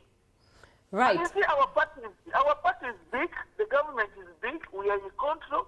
When you lose here honorably, you can be considered elsewhere. But those that really conducted the elections very well, we congratulate them, and we want that gesture to continue. Indeed, you talk about the 29-member tribunal that was put in place. Do you have a picture of how long the petition process will take to verify clarity for all stakeholders involved, given the Electoral Commission roadmap that is also available? Oh, yes. Because now we have to work within the available time before the National Electoral Commission nomination. Each case filed will not take more than 7 days. You file a case, the judgment must be given in a period not exceeding 7 days. That is already the position of that tribunal. So we hope work will be done on time, but this will also depend on the number of cases that will be filed. We don't know how many they are going to be. We don't know how many they are going to be, so we shall wait to hear how many people are petitioning, and then we shall be getting updates from the commission, from the tribunal, and then we see how we can proceed. But one thing I can guarantee you, our viewers, is that we shall be able to complete this on schedule. I think we can. These are young people, determined, and they will do the work within the shortest time possible. Now, also let's look at the issue of independence. First and foremost, what is the party's stand on independence? And what would be their fate?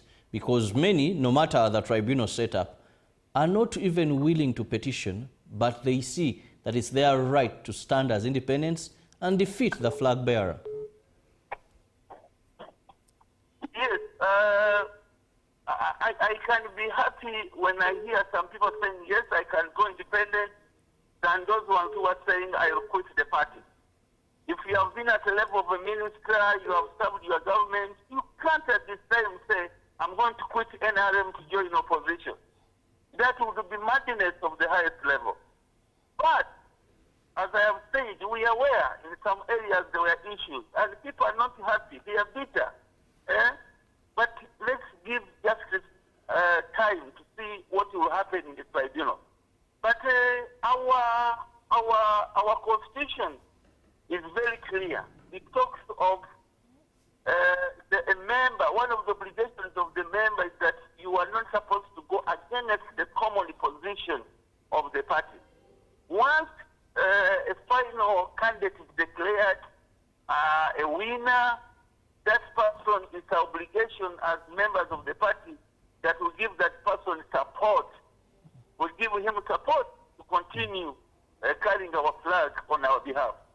But the question is, what happens when somebody defies this position and chooses to go independent, to go and get nominated before the National Electoral Commission? There is no law that stops that person. Whether in the national laws of the country or the party. I'm here to see that. That's where we get stuck. unless something is amended in the future, and we say once you participate in the party primaries, you are not supposed to go independent. If that one can be done, the better. But also, what about where people have been rigged? You are aware that in the 2021 election, many people had issues in their primaries. Her Excellency, the Vice President, is one of them, and said, I will go independent. And I think she won as an independent person.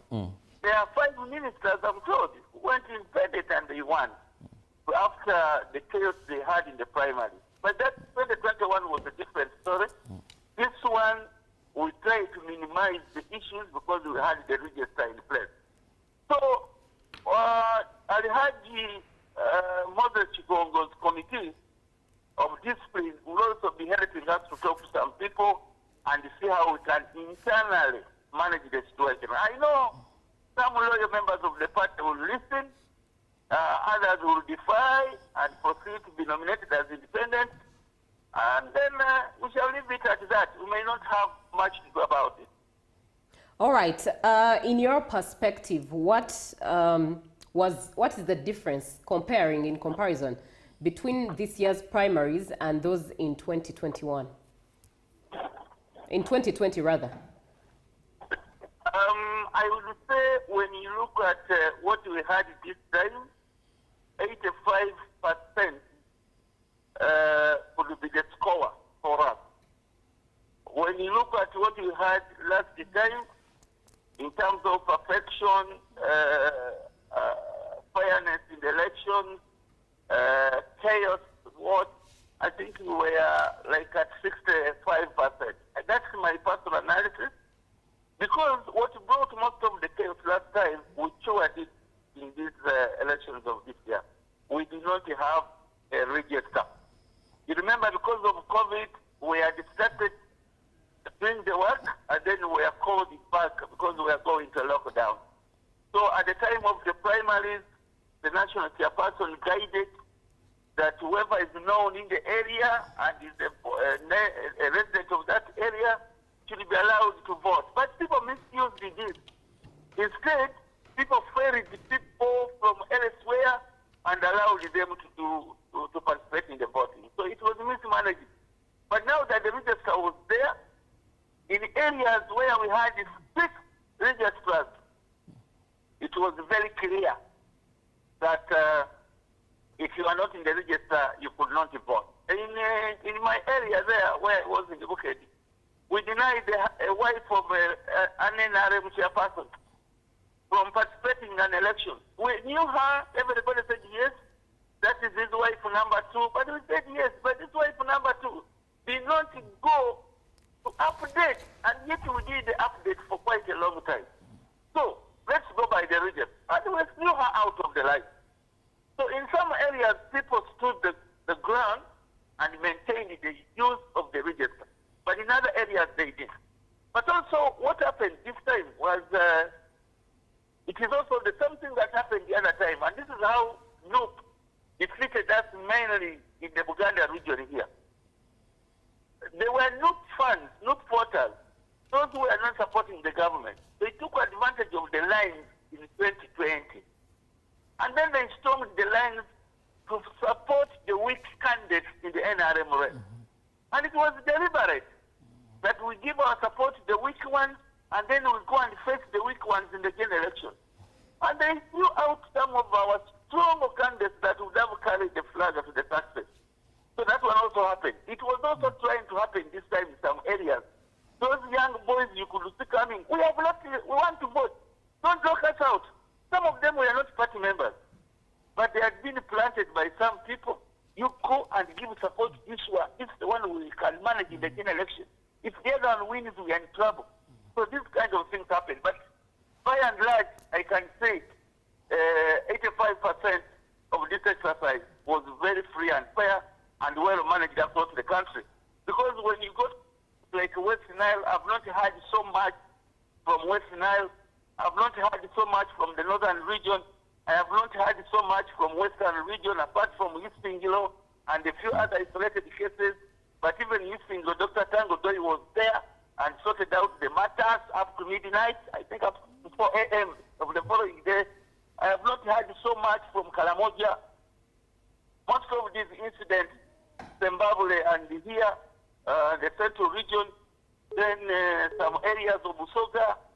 So generally, I think we had a very fair and fair election.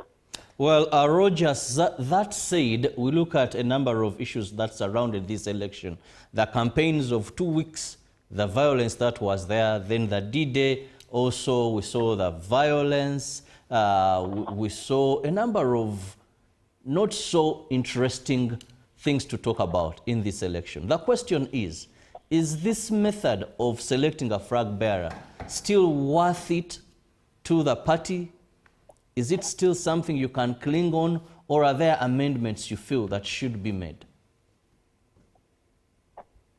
The method of lining up? The entire method of how you select your flag bearer. Because you have other parties that do things differently. The chaos that surrounds it, the loss of lives sometimes that surround it, now we are going to tribunal, the cost involved, is it still a method that NRM should cling to, or are there areas you feel there should be adjustments, or even totally abandon it? No, we shall continue improving on this. And I think finally people will come to appreciate, and then the whole process will be 100% perfect. When you look from where we started of the ballot papers, there was a lot of ballot stuffing. People could run away with ballot papers, results could be altered. You know, you vote at 8, the counting is at 4, you are unable to be there. People do all what they want, but here everybody leaves the polling station knowing that so and so won in our village. And it is also helping us to build the confidence and the maturity, political maturity among our people, that somebody in the village, whether the one contesting is a relative or not, somebody can pick the courage to say, me, I'm standing on this line. But you must also have seen that some lines were short, very short in some villages, against the others that were very long. But those few people on that line could say, yes, this is our right, this is our choice. We are 11 on the line, they are 9 on their line, but our choice is this one. And they are not intimidated. So we are building that confidence and the political maturity among our people. So this thing is not bad. It's very good. It has helped us to minimize costs. I was one time telling people that if you were to calculate how much money would you spend on the other elections, wow, this is not even an eighth. Because you would need, for instance, a basin where somebody would bend his back to tick. And then that basin, if you have 72,000 villages multiplied by 5,000, I don't know the cost of a basin, a plastic basin. I think that could come to 300 million. And you are just using it for only one election at the village level. You couldn't even keep it for other elections. So you have to buy more for the parishes and the sub-counties and the districts and like that. So generally, this is cheaper, it is cost-effective, but also I think it is very good. What we need to rather say is to continue modifying it and improving on it so that we can have better and better ways of having this election, more peaceful elections in the future. But also the register, I think we need to open up the window for updating the register a little bit earlier than even we did this time. Yes, there was enough time this time, but we can still have more time. If possible, the party could even choose to have the register updated throughout the 4 years, that every year people are graduating from under 18 to the voting age. And then we continue updating our register. By the 50th year, when we are going to election, then we have a well-organized register. I think that one can also help us. All right, you are watching UBC TV, Good Morning Uganda, and on the show we're having the agenda where we are talking about the aftermath of the NRM primaries, and to do that with us is Rogers Mulindwa, who is the deputy spokesperson of the NRM party. We are speaking with him, Robert and myself are speaking with him over the phone. So do ask your questions or share your opinions to 0709602592. It's the WhatsApp number. Now, Mr. Rogers Mulindwa, allow me stay in the same line as the question Robert has just asked you, and two questions come out of it. One from me, but the other is an opinion from a viewer. The question from me would be, do you think the primaries, especially the recent concluded ones, unite or strengthen the unity of NRM as a party as we look forward to the 2026 general elections? But also looking at a comment from the viewer, it reads, good morning, UBC. I think the lining up system is very controversial and causes too many problems. Number one, people are intimidated. Number two, it causes long-term enemies. And number three, it affects a neighbor to neighbor, while the MP goes away to live happily ever after, leaving people in fights. But also number four, many people just fear to vote altogether. This is Afia. What would you speak into Afia's comment, as well as sharing your opinion as to whether the recently concluded primaries strengthen the unity of NRM as a party? Yes, I want to think that the unity is there. I can even have my response for both questions combined, or both concerns combined. I don't want to agree that lining up forced some people not to participate in an election. Even when we are using ballot papers, some people could not turn up the election. For reasons we don't know.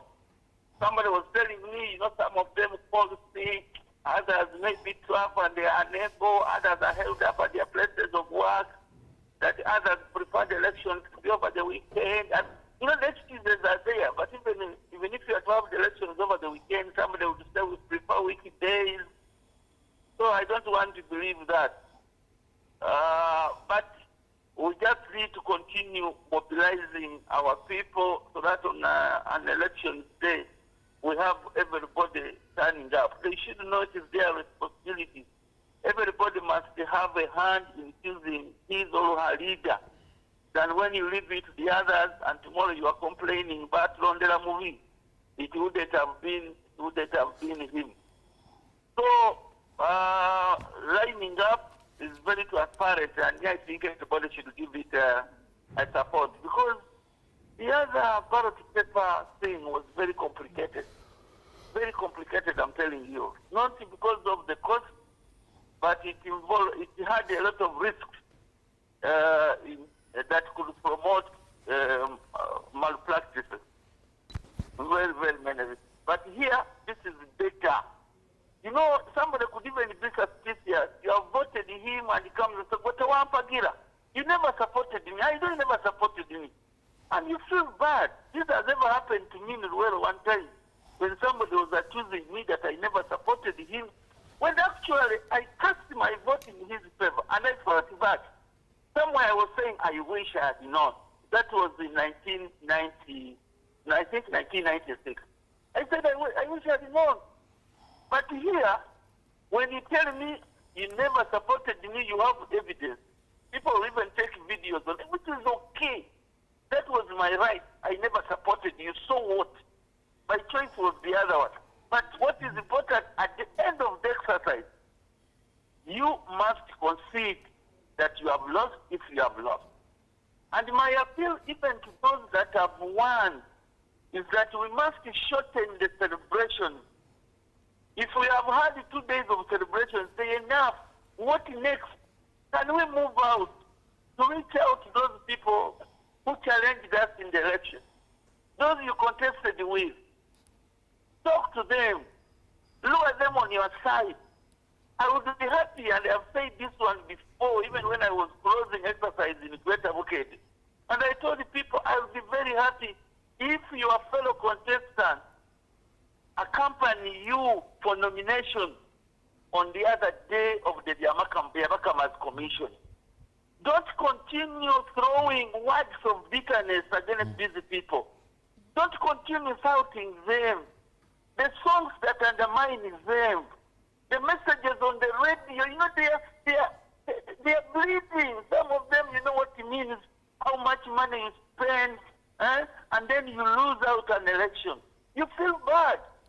So it's upon the winners to look out for these people, have a tea together, take a meal together, sit down together. If you fear them, identify mediators. You can have elders in the area and you say, help me reach out to my sister so-and-so. Help me reach out to my brother so-and-so. And then we move on. Otherwise, we are going to donate our constituencies to the opposition because we cannot forgive. If you don't forgive, that is very bad. And that's what happened in 2021. Most of these constituencies won, especially here in the central region, where as a result of that, people did not reconcile. But as a party, I've already spoken, the Right Honorable Secretary General of the party, Dr. Richard Todonga Wany, and he has assured us that we are going to have a reconciliatory exercise. We shall reach out to these people also to help the flag bearers that will have finally succeeded, because we are now waiting for these petitions also, and then the final list will be produced by the Electoral Commission of Dr. Tango Doi. Now, Rogers, having gone through these primaries, of course, we know petitions may not be that so much. We have those that won, and they are the ones that are going to verse your opponents. Now, let's come back to some areas.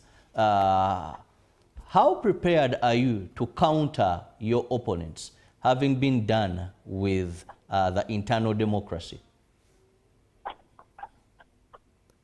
Our opponents, you mean those in opposition? Definitely. You know, we are going to prepare our flag bearers very well. Mm-hmm. We shall automatically extend some support to them. We are now waiting for the manifesto we are going to follow, because none of these flag bearers will act outside our manifesto. We shall all be lining behind the manifesto that the president will commission and the one he will be using during his campaign. Now, when we do all this and then we do the reconciliation, these opposition people have nothing to tell us.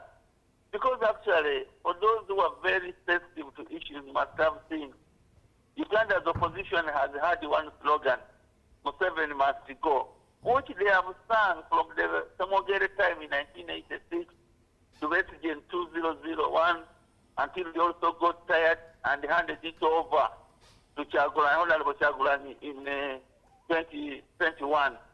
So the slogan has not worked. Themselves, they have promised to people that he should go. He has not gone. He only goes to Wachikula and he comes back to Kampala and straight out. So people know they are liars. They are liars. In President's statement, he must have seen a number of factors he outlined. And I liked one thing which touched me, and I said, wow. You see, when the President said, we have fought diseases. When I was in a primary school, there was a science question we would answer in 1989 when they could ask, name any killer diseases in this country. You remember the killer diseases where we could put measles, whooping cough, what? And they were fixed and we knew them. During Museveni's time, the killer diseases have turned out to be immunizable diseases. Because the other leaders before were stuck. They didn't even know that these diseases can be immunized. So people were looking at them as killer. You have it, then you are gone, you are dead. No, there is a solution. So there are things you can use to explain. People can look back, where were we in 1986? With our 60 megawatts of electricity commissioned by the Queen of England in 1956. We are stuck there. We are now talking of 620 in one center here. When you go to Isimba Dam, 183 megawatts, Karuma 620, and many others substations we have. So if we are there to explain the biggest challenge of our government, and I must mention it without fear or fear, I mean fear or favor, is that those who are meeting a lot of money from this government are not able to defend it. They eat the money and sit back And then the rest of us will go and fight with the opposition on media houses that are not really in those very favorable positions. But if everybody, including the ministers, including the members of parliament, including the RDCs, including the chairpersons, if everybody could come out, those who are seated in the president's office, those who are prime minister's office, those in the vice president's office, everybody gets on board. Can we go and explain in our respective areas the achievements of this government? And we break this country into zones. And then somebody who is talking in the book is talking of the 8 districts. We can even further split the regions into sub-zones. And people say, yes, we have a reason to vote NRM. But some people sit back, they are not bothered, but they want the position. And lucky enough, they get the positions and enjoy them. But they say what? That's where we are getting it wrong. People must appreciate that for them to be where they are, they must help for the president. Not the president all the time to be the one coming out to write statements to explain, to go on radios to explain, to call press conferences. We must be helping him to do this work. What wamejua umoja ni nguvu. If we are united and we are together, that is the strength. But working in isolation and other people dodging to do the work, that one is affecting us. We need to wake up. I think in these 5 years, we must rise up and support the government program properly. All right, Mr. Rogers, there are a couple of comments coming through for you, and as we begin to bring this conversation to a close, let me read them, and as you speak into them. One comes in from a viewer in Adjumani who says, in Adjumani district, number 1, General Moses Ali pulled out of joint campaigns on the grounds of sickness, but kept campaigning alone. Number 2, General Moses Ali blocked joint candidates' campaign on 8th in Paridi Stadium. Number 3, Dr. Balam came to campaign for General Moses Ali. Number 4, General Moses Ali dished out money to buy votes on election eve. These are views of a viewer. And the registers were stifled with many names deleted. Also, the lining up method is primitive, bound for hatred. His photo, that is General Moses Ali's photo, is not representative of himself 20 years ago. And running on independent ticket or other political party is unavoidable. Adjumani is likely to fall into the hands of the opposition with this trend. What would you tell that viewer in just a minute? If they were not satisfied with what happened on the ground, the window is open for them to petition, is what I can say. Okay. The other viewer, the final one, says, I hear Mr. Rogers about the cost of ballot papers, but maybe there should be improved security that may be involving army. Otherwise, many people will continue fearing to vote, which then defeats the purpose. I agree with that person. We do not have for security people at every polling station. Especially in the deep areas of the villages. I think they are short manpower. Therefore, I think next time we need a constable at every polling station. That is very important. We need to improve on that area. All right. Thank you very much, Mr. Rogers Mulindwa, for sparing your time this morning and speaking with us and to us concerning the aftermath of the NRM primaries.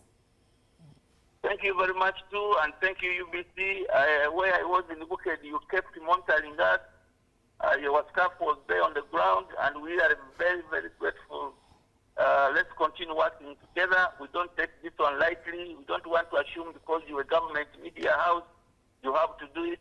The levels of professionalism in UBC, the commitment of your people, please, thank you, and let's continue working together the same way. All right.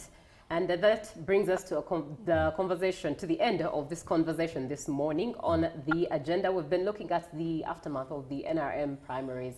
And over the phone with us, with Robert and myself, was Rogers Mulindwa, who is the deputy spokesperson of the NRM party. And on that note, it's time for Robert and myself to wish you a blessed day. But Ruben is coming up with the update in sports. But we also want to say thank you so much for watching UBC TV, and thank you so much for watching Good Morning Uganda and being engaged on the show. Good morning. Live from UBC Studios in Kampala, this is Good Morning Uganda. My friend, when the SOAS started, I went to 3 different local clinics. Can you imagine I spent money on creams, pills, even injections? Nothing worked. I didn't know it was Mpox. By the time I tested for Mpox, I had almost spent all my savings. How I wish I had gone straight for the Mpox test. I could have saved that money and time and started healing sooner. That's true. When you notice a rash of fever, go to the nearest health facility immediately for checkup. It saves time and money. Yes. For more information about Mpox, call the Ministry of Health toll-free line on 0800 1066 or send a free SMS to YouReport on 8500. This message is brought to you by the Ministry of Health Uganda with support from UNICEF, WHO and its partners. This August, Africa gathers again. The passion, the pride, the beautiful game. It's CHAN 2025. And the heart of the action, Uganda, the Pearl of Africa stands ready. Not just with a world-class stadium, but with open arms for every African nation. Nambole and its floodlights are already welcoming. From Kampala to Karamoja, our stadium is set.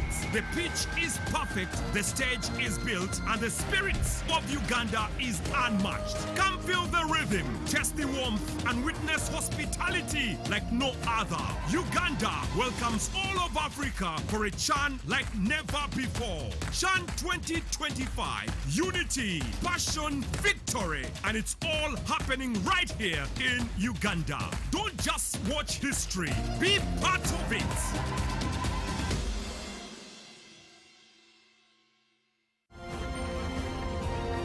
Live from UBC Studios in Kampala, this is Good Morning Uganda.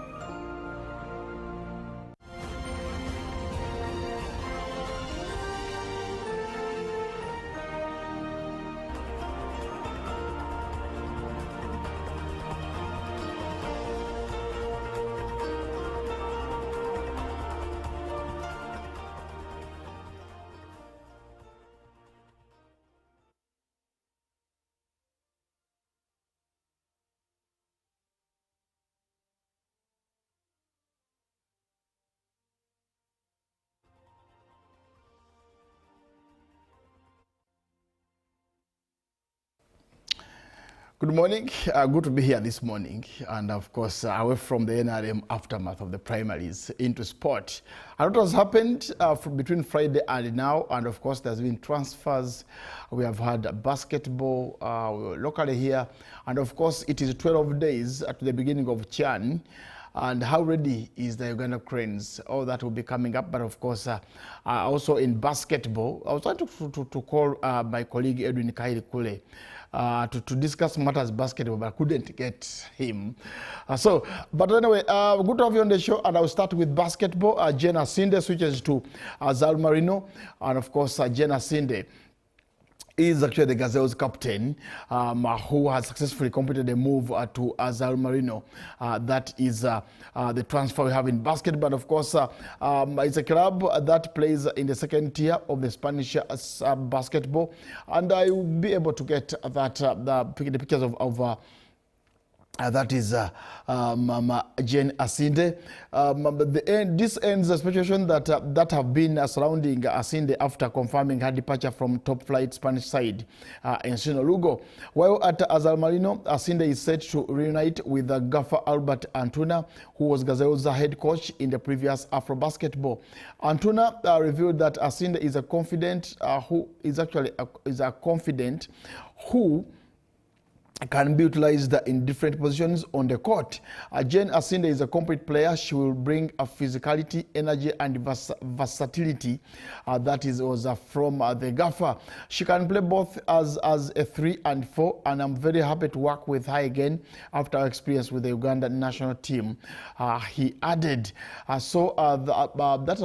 was actually a story from Edwin Kairi Kule, one of our colleagues who does basketball very, very well.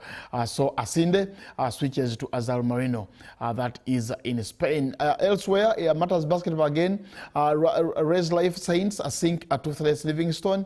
Yes, of course, you would ask me, what is that? Of course, Livingstone lost to the Saints. That was a 46 to 91 for the Saints. The Saints secured a well-deserved 91-46 victory in the National Basketball Encounter at the Lugogo Indoor Arena. That was yesterday. On your screen, you could see the players who we have took part of this team. Of course, you could look at the general points, the points, the rebounds, and of course, Marcelini has, yes, I'll tell you. But of course, Otieno Michael had 24 points, 8 rebounds, 5 assists, and 31 minutes. We had Rin Tieni Mabol, 22 points, 16 rebounds, no assists, and of course, played 26 minutes. Isaac Akol had 15 points for 4 rebounds, 4 assists, and actually was given 32 minutes. Then Elvis Sentongo had 13 points, 1 rebound, 2 assists, and played 18 minutes. Christopher Omanye, I love Omanye. Omanye is back in the league. Omanye was one of the band's favorite players, Chris Omanye, who had 7 points, 4 rebounds, and 5 assists. Of course, played 17 minutes.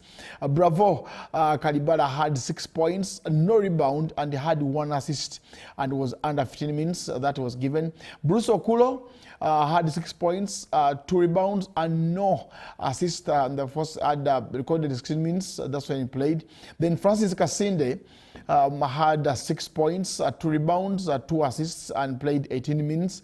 And lastly, Asuka had 6 points, 8 rebounds, wow, no assist, and played 12 points there. Of course, the Saints did enjoy beating Livingstone. That what a big margin of basketball. We have Oscar Biomhanji, 5 points, 4 rebounds, 1 assist. Then Arnold Chiseka had 4 points, 1 rebound, 3 assists, and played 8 minutes on the clock. That is from the game. That's between Livingstone and the Saints. That ended 91 for the Saints and 46 for Livingstone. Well, away from that, into matters football. Abraham Biru's backroom staff at Gaddafi revealed. Yes, Abraham Biru did actually. Rumors have been coming through who's going to work with him at Gaddafi, who are the technical people.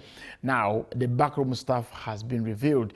I can report to you and say that he's going to work with 4 more coaches at Gaddafi, and goalkeeping coach, that is Aswaib Sebagala, and ex-press and Namaya defender Edward Bayano Sali. Michael Sefuma loves Bayano. Whenever we talk about Asali, he talks about Bayano. And it says that, okay, it's part of the backroom staff. Asali Bayano will stay on from the previous coaching staff. Then, of course, the two will be joined by former Uganda international Livingstone Mbabazi and Geoffrey Arusimbi, Jajawaru. Those who know him is actually Yajawaru. They will be making the 4 technical people who will be working with Abdullah Mbiru. That is at Gaddafi. Mbabazi comes with a lot of experience from working at several Premier League clubs, including Arua Hill, Mbara City, Onduparaka, and Vipers, will be the first team coach. Yes, and he reunites with Mbiru, with whom they worked on national team, Uganda Queens, in 2021 as a caretaker coaches. For Rusimbi, it will be the first time he joins top-tier management, having worked with Nabingo United in the lower echelons of football. Then Gaddafi earned promotion to the Premier League last season under new management, and the technical staff main task will be to keep them afloat in the first year. Then Mbiru has previously managed the Proline, KCCA twice, Police, and Mbeya City in Tanzania, besides the national team. So let's wait and see if the team that Mbiru has come up with can deliver him to the promised land. You never know. You know, you can't predict what to happen in the season unless it happens. Away from that, also matters school football, Africa school games. Budo SS football team ready to represent Uganda at Maiden Africa Schools Games. Besides football, Uganda will also have representation at the first African School Games in athletics, swimming, badminton, table tennis, beach volleyball, lawn tennis, and basketball. That is a 3x3. So the event takes place on the, actually this is the first African Schools Games. It's going to be on the 26th of July to 5th of August 2025. The host country is Algeria, and of course host cities include Annaba, Constantine, Sétif, and Skida. Those are the cities in Algeria that will be hosting the African School Games. Budo Secondary School team is set to represent Uganda at the inaugural African Schools Games due in Algeria. That is between 26th to 5th July, to 5th August rather. 26th July is when they commence, and they will end on the 5th of August. Famba, what am I talking here? You seem to be disturbing a bit this morning, Famba. Abdul Nasir is a man who loves OKC that won the title in the NBA basketball. So he's just always here to disturb me. Okay, but I'll go back to my usual routine. The champions, that is Budo, but of course, they are the reigning Ugandan school national football champions, have been in intense training under head coach Richard Malinga, a former Uganda Cranes international. The team was officially flagged off at the school's premises, that was yesterday, by the Director of Studies, Livingstone Senabulia. We are proud of you all, Senabulia told the players and coaches as he handed over the school and national flags to the captain, Dixon Barasa. Go and fight gallantly. Make your school and country proud. Let's be united to the cause of winning silverware. That was from the Director of Studies, that's Livingstone Senabulia, telling the boys that you must come back here with victory. Team Captain Barasa, who led the school, for that historical triumph over St. Mary's Chitende in Ngora, expressed readiness as they travel to North Africa. He said, and I quote, "We have prepared well and ready to play our hearts out. The players are physically and mentally ready for the task ahead of us." That was Baraza, the captain of Budo. Then Malinga, the head coach, said that outlined strategy that the team shall employ match by match in Algeria, hitting that the early travel will help his team to acclimatize to the weather. We have traveled early to get used to the weather and polish up the team. We shall encounter match by match depending on the opposition first and use the favorable tactics. That was from Richard Malinga. Richard Malinga. Anyway, we're from the schools, the Africa Schools Games into the transfers. Marcus Rashford, by yesterday, he actually had a pay cut, and he was actually, he had agreed personal terms to join SC Barcelona. Rashford to Barcelona.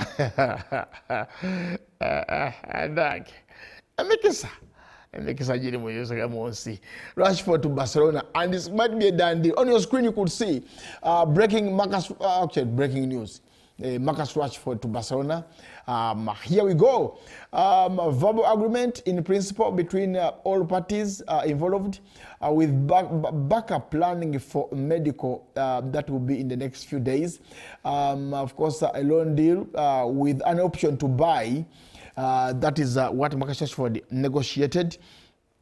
And for me, why I say players are very lucky, you don't usually see such things happen. For me, up to today, football has really evolved. Nobody ever talked of Marcus Rashford switching to Barcelona from Man U. The culture at the La Masia Academy is different from what is in England. But anyway, football is just funny that anybody can play. Anyway, Man City is set to set price for McTeer. That's according to Monday's gossip. Man City has set a price for McTeer. Jordan Sancho close to Juventus move. That's the Sunday gossip. You know, we have a lot of gossip going around. And on your screen you could see Man City goalkeeper Man City goalkeeper, that is Ederson, might be also on the verge of leaving City, if you ask me. And if you could read what is on the screen, you could see that Man City expect Galatasaray to approach with opening bid for Ederson soon. Talks already ongoing with the Brazilian goalkeeper, while club-to-club negotiations are yet to start. City working on James Trafford as the new goalkeeper. Now, Fabrizio Romano has a lot of transfer speculations, and that is the second one after Marcus Rashford. Then we look at talent in abundance. Noni Madueke is a Ghana, narrated by artist and Arsenal in the community alumni stars. Anyway, Madueke to Arsenal is something I thought was a joke, but of course it's true.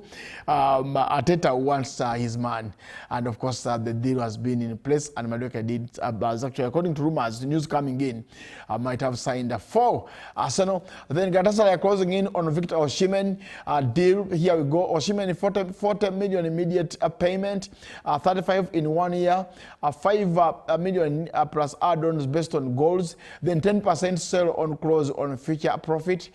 Clause to avoid sale to Italian clubs next 2 years. A verbal agreement in place. That is of Victor Osimhen, the Nigerian striker. Then Hugo Ekitike to Liverpool. Here we go. A deal in place for fee over £90 million for the French striker to join from Frankfurt, potentially reaching, of course, 95 plus add-ons. A 6-year deal for Ekitike. Valid until June 2031, he only wanted Liverpool move.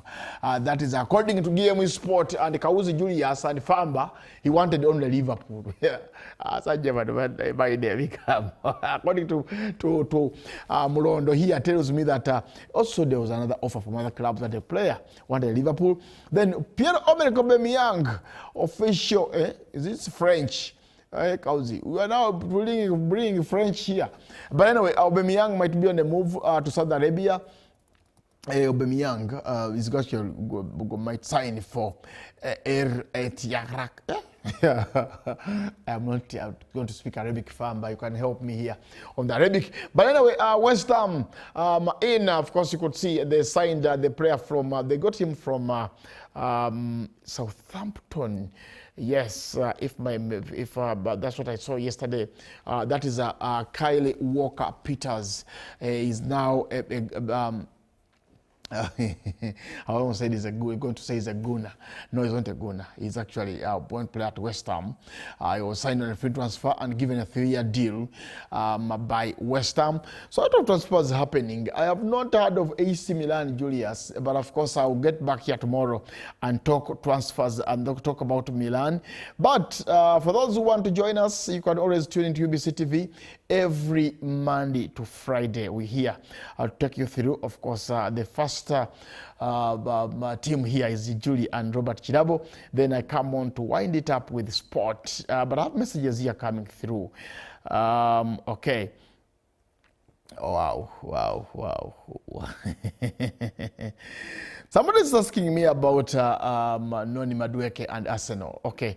Noni Madueke is an Arsenal player. As far as news coming in, of course, from England, Noni Madueke did agree personal terms with Arsenal, and he's a Gunner. For now, he's a Gunner. I don't know whether it's going to change, but for now, he's a Gunner. Well, I won't read so much into sport. I want to welcome back those who went to Kashari to see. Aruna was actually introducing his long-time fiancé over the weekend in Kashari, and the team led by Michael Walaba traveled to Kashari. Michael, welcome back from Kashari. What was there? Tell us what you had.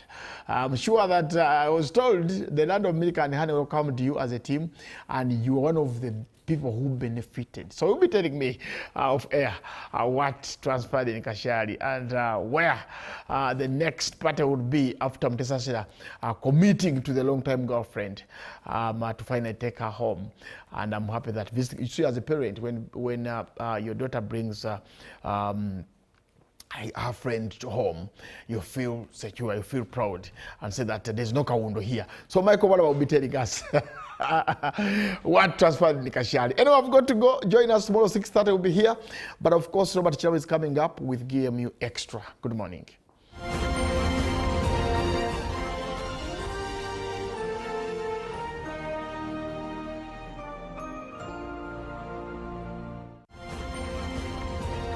Live from UBC Studios in Kampala, this is Good Morning Uganda.